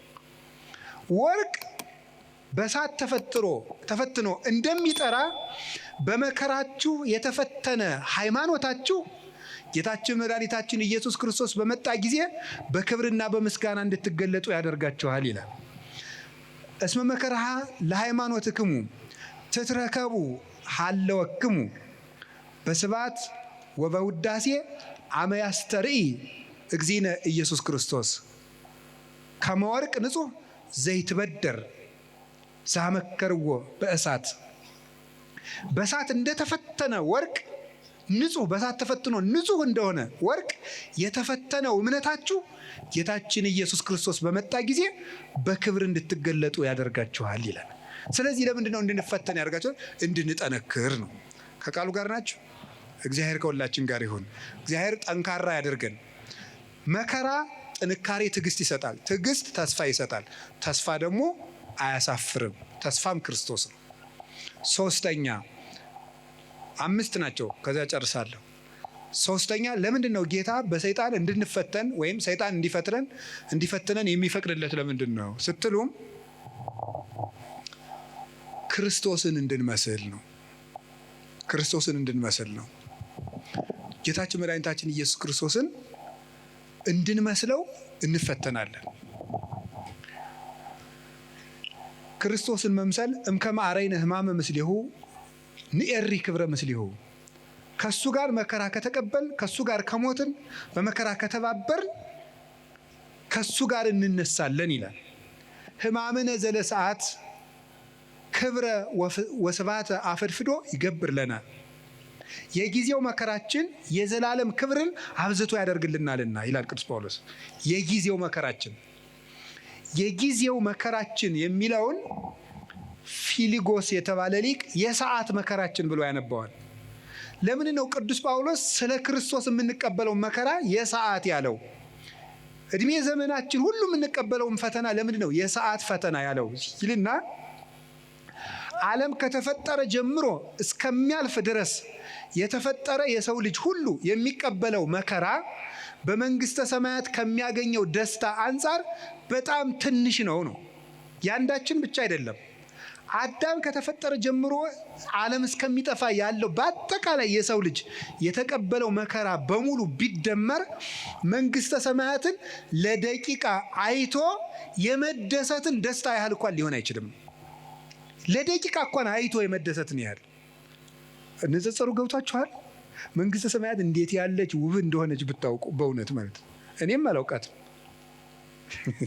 በመጽሐፍ መንግሥተ ሰማያት እንደው ምን አይነት ናት ሲባል ቅዱስ ዮሐንስ አፈወርቅ ኩሉ ክብራ ለወለተ ንጉሥ አሴቦን ይላል። እሺ የንጉሥ ልጅ ሀብቷ ስንት ነው? እስኪ የሚነግረኝ የንጉሥ ልጅ ሀብቷ ስንት ነው? ወይም የንጉሥ ልጅ ሀብቱ ስንት ነው? ሁሉም እግዚአብሔር ይስጥልኝ። የንጉሥ ልጅ ሀብቱ ስንት ነው? ሁሉም ቤተ መንግስቱ ሁሉ የሱ ነው ነው። አረ እንደዚህ አይባልም፣ ዲሞክራሲ ነው እንዳትዱ ደግሞ። የንጉሱ ሁሉ የነሱ ነው ነው ያልኩኝ ነው። የንጉሥ ልጅ የንጉሱ ሁሉ የነሱ ነው። የንጉሱ ሁሉ በዚያ መስሎ ምን ማለት ነው? መንግሥተ ሰማያት ሀብቷ ምን ያህል ነው ብትሉ የእግዚአብሔር ሀብት ሁሉ ነው ሀብቷ ይላል። ለምሳሌ አሁን እዚህ የማስተማር ጸጋ ያለው አለ፣ የመምከር ጸጋ ያለው አለ፣ የመቀደስ ጸጋ ያለው አለ፣ ብዙ ጸጋ አለ፣ የመጽሐፍ ጸጋ ያለው አለ፣ ብዙ ጸጋ አለ። አሁን ተመልከቱ፣ በምድር ላይ ጸጋ ልዩ ልዩ ነው። ሁሉም ሰው እኩል ጸጋ አይኖረውም።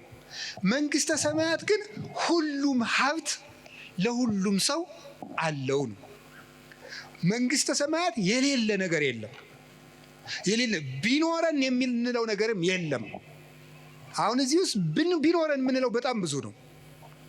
ጤና ያለው ሀብት ያለው ደግሞ እንጃ ምን እንደሚመኝ ብቻ ቢኖረኝ የሚለው ሁሉም አለው። መንግሥተ ሰማያት ውስጥ ይሄ ቢኖረኝ ኑሮ የማታስብል ሙሉ ሀገር ናት ነው። ሙሉ ደስታ የሚገኘው መንግሥተ ሰማያት ነው። ስለዚህ ብዙ ደስታ ለማግኘት ከክርስቶስ ጋር እንፈተናለን ነው። ከክርስቶስ ጋር እንፈተናለን። ሱታፌ አምላክ ነው። ሱታፌ አምላክ ነው። ክርስቶስን የምንመስለው አንዱ በመከራው ነው። ዓርብን ከመሰል እሁድን መስለን እንውላለን ነው። ዓርብ አብረነው ከተሰቀል እሁድ አብረነው ብርሃን እንለብሳለን። በክርስቶስ የምናምነው ትንሣኤውን ብቻ ሳይሆን ስቅለቱን ጭምር ነው።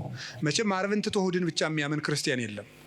ዓርብንም እሁድንም የምናምን ከሆነ እሁድ ትንሣኤውን ደስ የሚለን ከሆነ ስቅለቱንም መውደድ አለብን።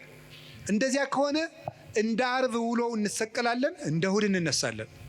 ማንም ይሰቅለን? የገዛ ስጋችን ይሰቅለናል፣ ዘመዶቻችን ይሰቅሉናል፣ ዓለም ትሰቅለናለች፣ ጋኔን ይሰቅለናል፣ ጥቅማቸው የተነካባቸው ሰዎች ይሰቅሉናል። ብዙ ስቅላት አለው። ስቅላት ማለት በችንካር መቸከል ላይሆን ይችላል። ከክፉ ሰው ጋር መኖርም መስቀል ነው። እሱም ራሱ መስቀል ነው። ስድብ መቻል ራሱ መስቀል ነው።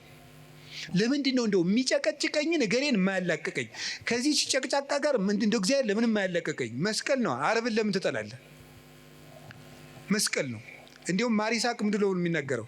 ከባልንጀራው ስድብን የሚናገር ሰው የክርስቶስን መስቀል በዕለተ ዓርብ ተገኝቶ እንደተሸከመ ይቆጠርለታል ነው። ስድብ የሚታገሰው ባልንጀራው ሲሰድበው ዝም ብሎ የሚሄድ ሰው። እንግዲህ ክርስቶስ ክንድ ሙሉ ችንካር ከታገሰ የወንድምህን የሚጠሉትን አይሁድ ችንካር ከታገሰ የወዳጅህን ስድብ እንዴት አትታገስም ነው።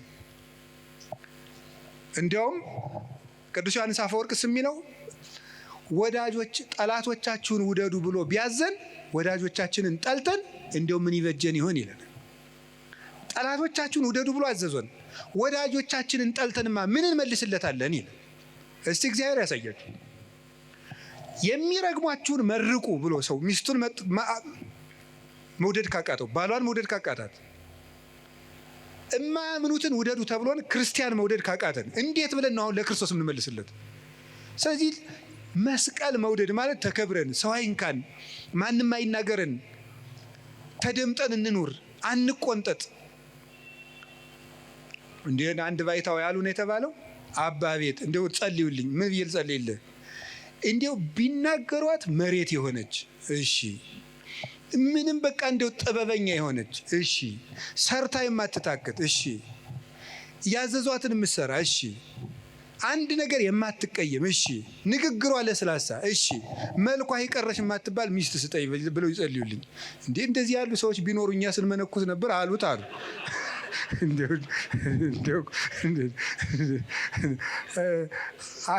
እንደዚህ አሉት ይባላል። እንዲሁ እኮ ይገርማል እኮ።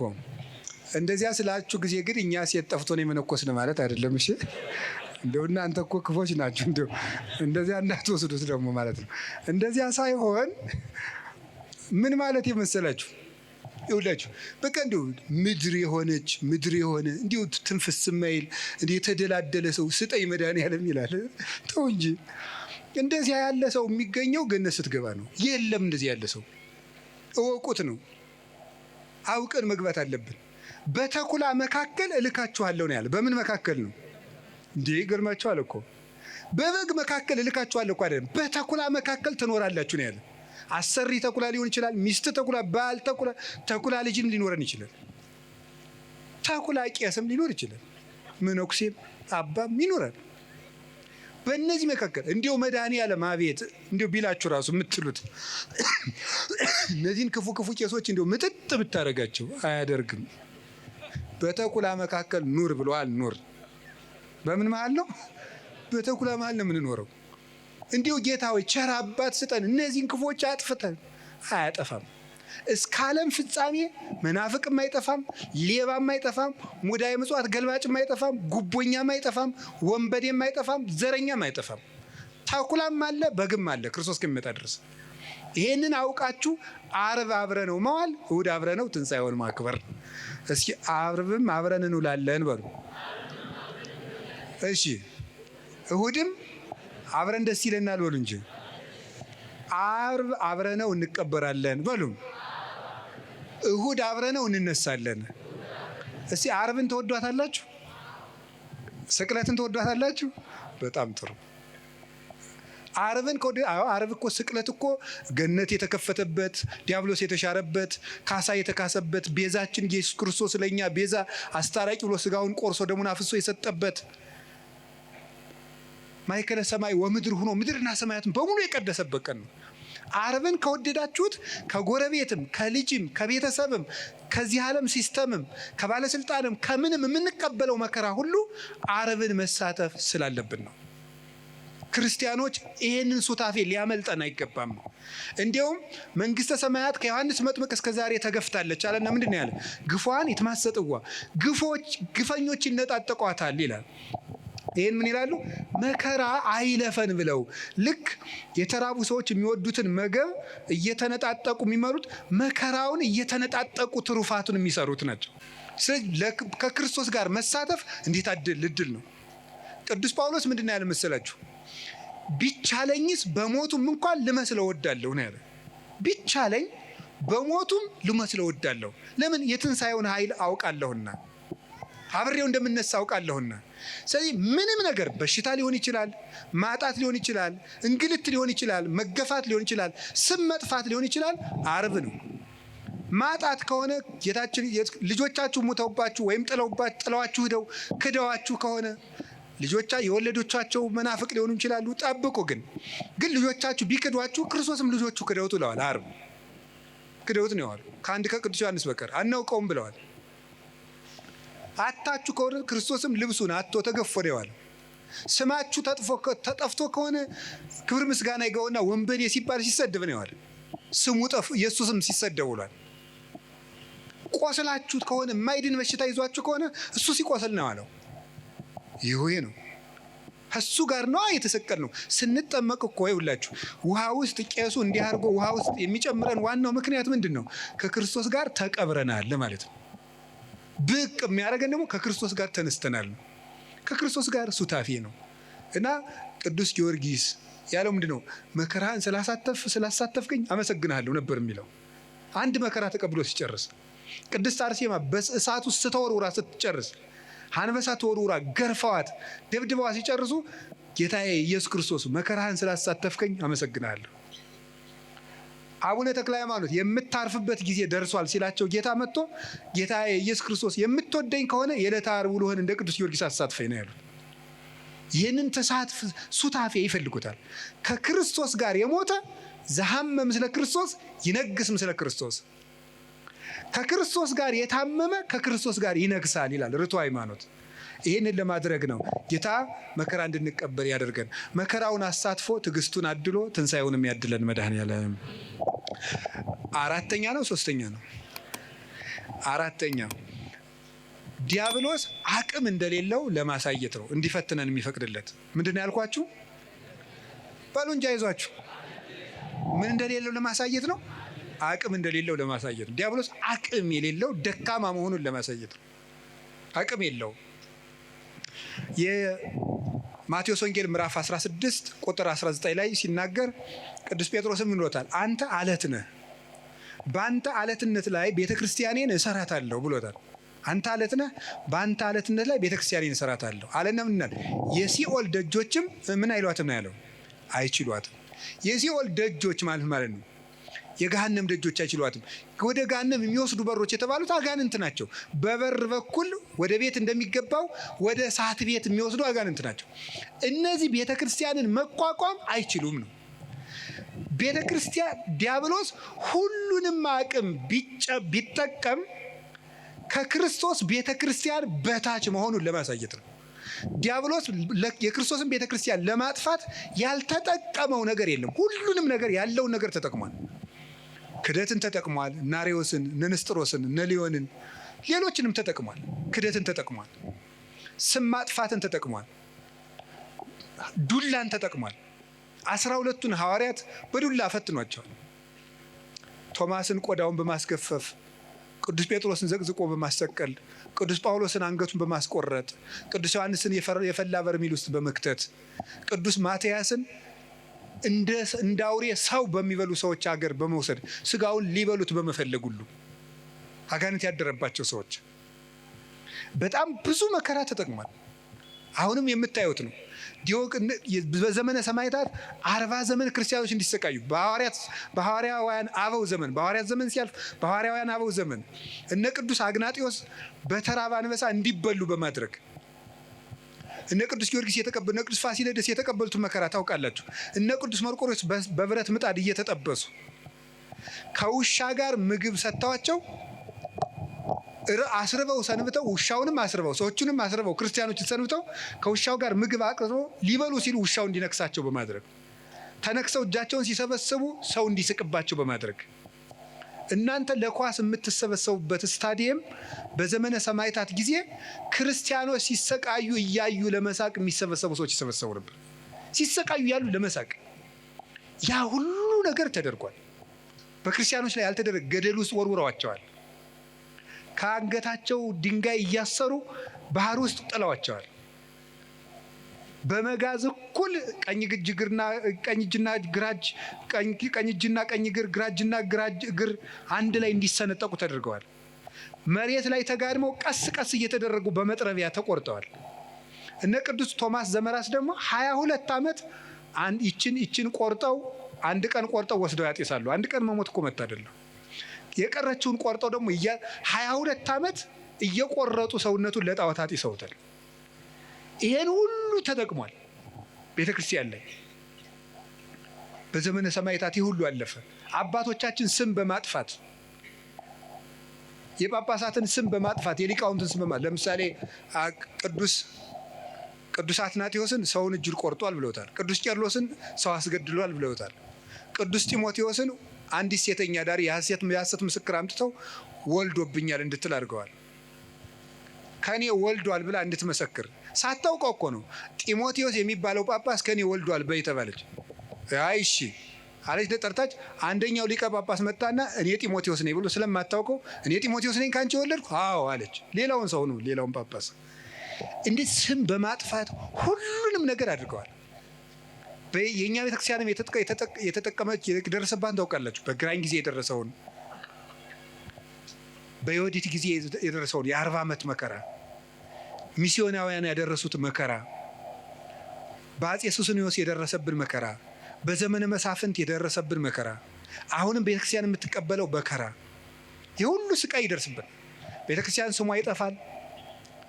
ያሰኘው በታሪክ ይቀቅላታል። በታሪክ ጨቋይ ነበረች ይላታል። ያሰኘው ደግሞ ይገፋታል። ያሰኘው ይተቻታል። ያሰኘው ይሰድባታል። ያሰኘው ይበላታል። ሊያሰኘው ያምጽባታል፣ ሊያሰኘው ይዋሽባታል፣ የፈለገውን ያደርጋል።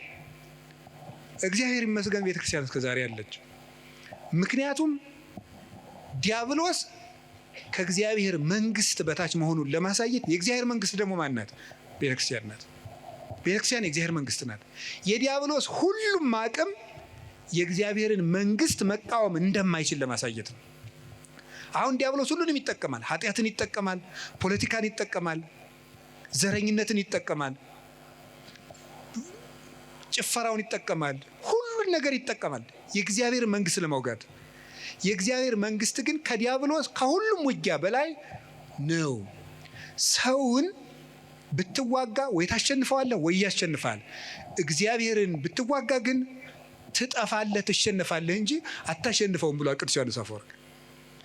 እግዚአብሔር ይህን ለማስተማር ዲያብሎስ ከሰው አቅም በታች መሆኑን ለማሳየት እንዲፈትነን ይፈቅድለታል። አንድ ነገር ግን ልንገራችሁ፣ ዲያብሎስ ቤተ ክርስቲያንን አያጠፋትም ማለት እኛ እንጠፋም ማለት እንዳይመስላችሁ። ቤተ ክርስቲያን ማለት ቅድስት የክርስቶስ አካል ናት። አሁን ለምሳሌ የኢትዮጵያ ኦርቶዶክስ ተዋሕዶ ቤተክርስቲያን ሁሉም ምዕመናን በሙሉ ቢያልቁ ቤተክርስቲያን ጠፋች አይባልም። ቤተክርስቲያን የምትባለው የህንድም፣ የሶሪያም፣ የአርመንም፣ ይችም የግብፅም ነው። እነዚህ ሁሉ የነዚህ ሁሉ ቢያልቁ የማትታየው ቤተክርስቲያን አለች። ሩጫቸውን የጨረሱት ያቺ ቤተክርስቲያን አለች። ቤተክርስቲያን አጠፋም ማለት ይሄንን የሚያመለክት ነው። እና ቤተክርስቲያን አጠፋ የሚባለው በዲያብሎስ ሐሳብ ሳይሸነፉ የእግዚአብሔርን ሐሳብ አገልግለው የሚሞቱ ወዳጆቹን ሲመለከት የሚናገር ነው። ለኛ ሲሆን ደግሞ እናንተም ከፈቀዳችሁ ነፃ ፈቃዳችሁን ከተጠቀማችሁ ዲያብሎስ ከናንተ በታች ነው ለማለት ነው። ከማን በታች ነው? በሉ ንገሩኝ እንጂ ከማን በታች? ከዲያብሎስ በታች ነው። ከዲያብሎስ በታች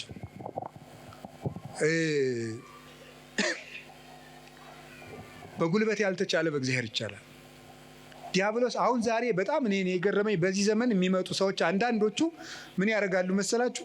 ሁልጊዜ በቃ ሰይጣንን እንደማንችለው ያወሩናል። ሰይጣንን በቃ አንችለውም፣ በሆነ ታምራት ካልሆነ ሰይጣን እንዳይችል። ሰይጣን ከማንም ክርስቲያን በታች ነው። በሉ በሞት ይበሉላችሁ። ሰይጣን በሉ ከማንም ክርስቲያን በታች ምንድን ነው? በቃ እናንተ ሁላችሁም ክርስቲያኖች በሙሉ ምዕመናን በሙሉ ዲያብሎስን የማሸነፍ ስልጣን አለን። ፊልጵስዩስ ምዕራፍ 4 ቁጥር 6 ላይ ኩሎ እክል በዘውእቱ አክህለኒ ክርስቶስ፣ ኃይልን በሚሰጠኝ በክርስቶስ ሁሉን እችላለሁ። እስኪ በሉ ኃይልን በሚሰጠኝ በሉ በክርስቶስ በማን? በክርስቶስ ሁሉን እችላለሁ። ኩሊት ካለ ዘያምን ለሚያምን ሁሉ ይቻላል፣ የሚሳናችሁ ምንም የለም ብሎናል እኮ ክርስቶስ። የሚሳናችሁ ምንም የለም። ማንኛውም ክርስቲያን አማትቦ ጸልዮ ዲያብሎስን ማሸነፍ ይችላል። ግን አንድ ነገር ልንገራችሁ፣ በጸሎት የብዛት ዲያብሎስን አሸንፈዋለሁ ማለት ቀልድ ነው እንዴ? ምን ማለት ነው? ምን ማለት እንዴ? ጸሎት ሰይጣንን አያሸንፍም እያልክ ነው? አላልኩም። ሰይጣንን የሚያሸንፍልን እግዚአብሔር እንጂ ጸሎታችን አይደለም። ገብቷችኋል? የምንጸልየው ከእግዚአብሔር ጋር ለመሆን ነው እንጂ ዲያብሎስን ለመዋጋት አይደለም። አሁን ግልጽ ሆኖላችኋል? በገዳም መነኮሳት እንደመነኮሱ ገዳም እንደገቡ ምን ይሆናል መሰላችሁ? ወዲያው እንደመነኮሱ አካባቢ እንሽላሊት ምናምን እየመጣ ያስፈራራቸዋል። በጣም ክፉ ነው። እንሽላሊቱ እያለ ሁሉ ያስፈራራቸዋል። እንዲሁ ምንኩስና አሁን እንደዚህ መሽለምለም እንዳይመስላችሁ ቢጫ አድርጎ እንደገባ ነው ስቃይ። አሁን ከፈለገ የሚያደርገው እንሽላሊቱን ሲጸልይ ፊት ለፊቱ እንሽላሊት ይመጣል። ከዛ ሲበላ ደግሞ የቅድሙን እንሽላሊት ነው እኮ የምትበላ ይለዋል ሰይጣን በጆሮ ማለት ጦሙን እንዲውል ስለሚፈልግ ማለት ነው። ይዋጋዋል። እና ጀማሪ መነኩሴ ያልገባው ፈሊጥ ያላወቀው ምን ይላል መሰላችሁ? እንሽላሊቱ ማታ ሲመጣ ምንድን ነው የሚያደርገው? ፍካሬ ዘጻድቃን ወዘኃጥአን መዝሙር ዘዳዊት ሃሌሉያ ሲል እንሽላሊቱ አላለቀም፣ አልሄድም አለ። ዘወር ብሎ ያየዋል ደግሞ አለ ነው 150 ነው የምዘልቀው ዛሬ ሰብህ ወለእግዚአብሔር በቅዱሳኑ አልሄደም። በቃ እንደዚያ እያደረገ አይደል ነው። አሁን ደግሞ እንታያለን በስግደት ደግሞ 300 ሲሰግድ አለ። ለምንድን ነው የማይሸሸው ሲባል ይሄ ሰውዬ በሐሳቡ በምኑ ነው አሸንፈዋለሁ ብሎ የሚያስበው? በጸሎት በእግዚአብሔር ቸርነት ቢል ግን አንድ አቡነ ዘበሰማያት እንዳለ ይጠፋል። ስለዚህ ክርስቶስ ተኮር ክርስትና እንጂ ሰይጣን ተኮር ክርስትና የለም። ገባችሁ? ክርስቶስን ለማግኘት ጸልዩ እንጂ ሰይጣንን ለማሸነፍ እያላችሁ አትጸልዩ። አንድ አባት ያል ተናግረዋል። አንድ የበረሃ አባት ሰይጣንን እያሰብክ የምትጸልይ ከሆነ አታሸንፈውም፣ በጉልበት አትሸንፈውም። እንዲሁም ምን ብሎ ይናገር 20ኛው ክፍለ ዘመን ላይ የጻፈ አባት ነው እና ምን ብሎ ይናገር መስላችሁ? አንተ ጥይት ብትተኩስ እሱ ኒውክሊየር ይተኩሳል ይላል። ከ50 ዓመት በፊት የተጻፈ መጽሐፍ ነው። ሰይጣንን ለማሸነፍ አንተ ጥይት ብትተኩስ ኒውክሊየር ይተኩሳል። ለምን? የ7000 ዓመት የውጊያ ልምድ ያለው ጀግና ነው እሱ። አይሆንልህም። ሰይጣንን በጉልበት አሸንፉ። በቀን 400 ሰግዳለሁ ሰይጣንን እቀጠቅጠዋል ይላል አንዳንዱ። ወረታው 4 ሚሊዮን አድርገው አትቀጠቅጠው። ስግደት ቀንሱ አላልኩም፣ ስንፍናም አላስተማርኩም። በደንብ እንድትሰሙኝ ስለምፈልግ ግን በስግደታችን ብዛት በጸሎታችን ብዛት እናሸንፋለን ማለት ትዕቢት ነው። የሚያሸንፈው ማን ነው? ንገሩን። እግዚአብሔር ነው የሚያሸንፈው። እኔ ምክሉ ቅዱስ እንጦንስን እኮ መጡ። ቅዱስ እንጦንስ ከባቱ ከሚጸልዩበት መሃል ምን መስል አጋንንት በሙሉ የሰውዬ እንግዲህ ብለው ማስወጣት ሳቃታቸው ቢሉ አንድ ቀን እስቲ አውሬውን እንሆንበትና እንደራጅ እናሉ። ተደራጅተው ምን ወጡ? አንተ እባቡን፣ አንተ ደግሞ አይጥውን፣ አንተ ደግሞ እንዲስቅ ይሆነ አንድ እንዲሁ ይገርማል እኮ አባ ፓምቦ የሚባለው ሰይጣን ራሱ ለመፈተን አባ ፓምቦ የሚባለውን አባት ለመፈተን ሰይጣን ምናለ በጣም ብዙ ሻጋንንት አልስቅም ብሎ አርምሞ ያዘ አባት ነው። እንዲስቅ በጣም ብዙ ሺህ አጋንንት አንድ ብርሌ ማንሳት አቅቷቸው ያሳዩታል። እንዲስቅ ማለት ነው። እሱ ግን መሳቁን ትቶም እንዳለ ታውቃላችሁ። ይሄ የሚያሳየው አቅመ ቢስነታችሁን ነው አላቸው። እንኳን ሊስቅ ማለት ነው። ሰይጣን በማሳቅም በምን ስልቱ ብዙ ነው። ወደ እንጦንስ ሲመጡ ዘንዶ ሆኖ ይመጣል፣ እንደ እባብ የሚያፏጫል። አስባችሁታል ምዕመናን? ዘንዶ ቢመጣባችሁ፣ ዘንዶ ብዙ ሲሆን ከዛ ደግሞ እባብ ቢመጣ፣ ከዛ ደግሞ ጊንጥ ቢመጣ፣ እንደገና ነብር ቢመጣ፣ እንደገና አንበሳ ቢመጣ፣ እንደገና ጅብ ቢመጣ፣ አይጥም ቢመጣ፣ ኧረ እኔ ራሱ አይጥ ራሱ አሁን ሌሊት አሁን አይጥ መጣ ደህና ናችሁ ብትል አታስፈራም? ያ ሁሉ እንደ ሰው እየተነጋገረ እያፏጨ መጣ። እንዲህ እኮ ይገርማል እኮ። ምንድን ነው ያላቸው? ይሄ የሚያሳየው አቅም እንደሌላችሁ ነው አለሱ። አቅም ቢኖራችሁ ኑሮ ለእኔ እኮ አንዱ ጅብ ይበቃኛል አላቸው። አቅም ስለሌላችሁ ግን ብዙ ናችሁ መጣችሁ። ይሄ አቅም የላችሁም፣ ግን እኔ አቅም የለኝም ክርስቶስ ይዋጋችሁ እንጂ ሲላቸው ሁሉም ብትን ብለው ጠፉ። ክርስቶስ ይዋጋችሁ፣ እኔ አቅም የሌለኝ ሰው ነኝ በማለቱ ማለት ነው። ስለዚህ እግዚአብሔር ይርዳን ነው እንጂ ተመስገን። እኔ እንደው አንዳንድ ደጋግ ምዕመናን ራሱ ሳገኛቸው ተመስገን ይሄው 5 ዓመቴ ነው መቁጠሪያ ቆጥራለሁ፣ አብይ ጾም ጾማለሁ፣ ሰይጣንን እየቀጠቀጥኩት ነው። እሱ ነው እየቀጠቀጠ ያለ ጌታዬ። እንደዚህ ማለት በራሱ መቀጥቀጥ እኮ ነው። እውነቴን እኮ ነው። ሰይጣንን ተመስገን ነው እየቀጠቀጥኩት ነው አይባልም። ሰይጣንን የሚቀጠቅጠው ማን ነው? ምን ያለ? እግዚአብሔር አምላከ ሰላም ይቀጥቅጦ ለሰላም ታይተ እገሪክሙ። የሰላም አምላክ እግዚአብሔር ሰይጣንን ከእግራችሁ በታች ይቀጥቅጠው ብሏል። ሮሜ 16:16 ላይ ዲያብሎስን በጉልበታችን አናሸንፈውም፣ በእግዚአብሔር ቸርነት ግን እናሸንፈዋለን። ስለዚህ ዲያብሎስ ከኛ አቅም በታች ነው፣ በእግዚአብሔር ቸርነት እችላለሁ በሉ።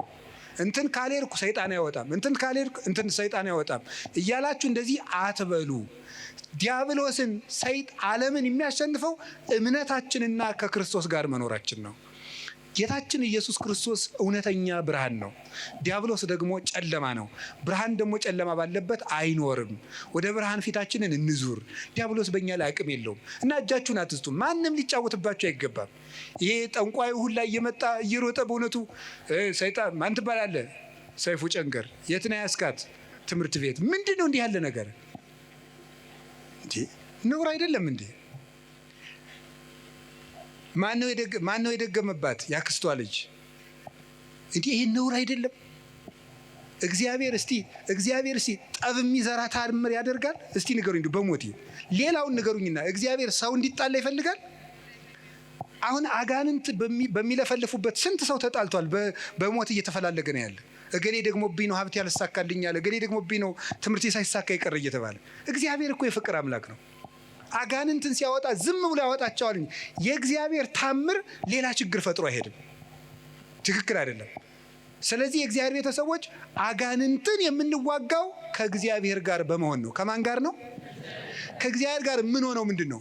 የማቴዎስ ወንጌል ምዕራፍ 28 ቁጥር 19 ላይ አነ ይሄሉ ምስሌክሙ እስከ ልቀጠ ዓለም፣ እኔ እስከ ዓለም ፍጻሜ ከእናንተ ጋር ነኝ ብሏል። ለማን ያላቸው? ለሐዋርያት በሉ። ለማን? እኔ እስከ ዓለም ፍጻሜ ከማን ጋር ነኝ? ሐዋርያት ዛሬ አሉ፣ በስጋ አሉ። በእናንተ ቤተ ክርስቲያን እኖራለሁ እያላቸው ነው። ስለዚህ ከእግዚአብሔር ጋር ለመኖር ቤተ ክርስቲያን ውስጥ አትጥፉ። እንዲያውም ንገራችሁ፣ እንዲያው ሰይጣን የሚያስለቅቅ ጸበል የትኛው ነው?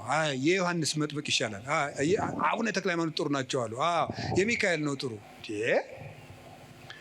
የትኛውም ቤተ ክርስቲያን ውስጥ አጋንንት ይሸነፋል። እስኪ በሉ፣ የትኛውም በሉ። ቤተ ክርስቲያን ውስጥ ማን ይሸነፋል? አጋንንት ይሸነፋል። ከቤተ ክርስቲያን ጋር ህብረት ይኖራችሁ። ሚካኤል ከሆነ ደብራችሁ ሚካኤል ጋር ህብረት፣ እዚያው ሁኑ። እዚያው ክርስቶስ አለ። ገብርኤል ከሆነ እዚያው ህብረታችሁ፣ እዚያው ህብረታችሁ ውስጥ አትነጠሉ። የክርስቶስ ህዋስ መሆናችንን ጠብቁ። ክርስቲያን የክርስቶስ ህዋስ ነው። ህዋሱ የሚበሰብሰው ከአካሉ ተቆርጦ ሲጣል ነው። ካልተቆረጥን እኛን የሚነካን የለም።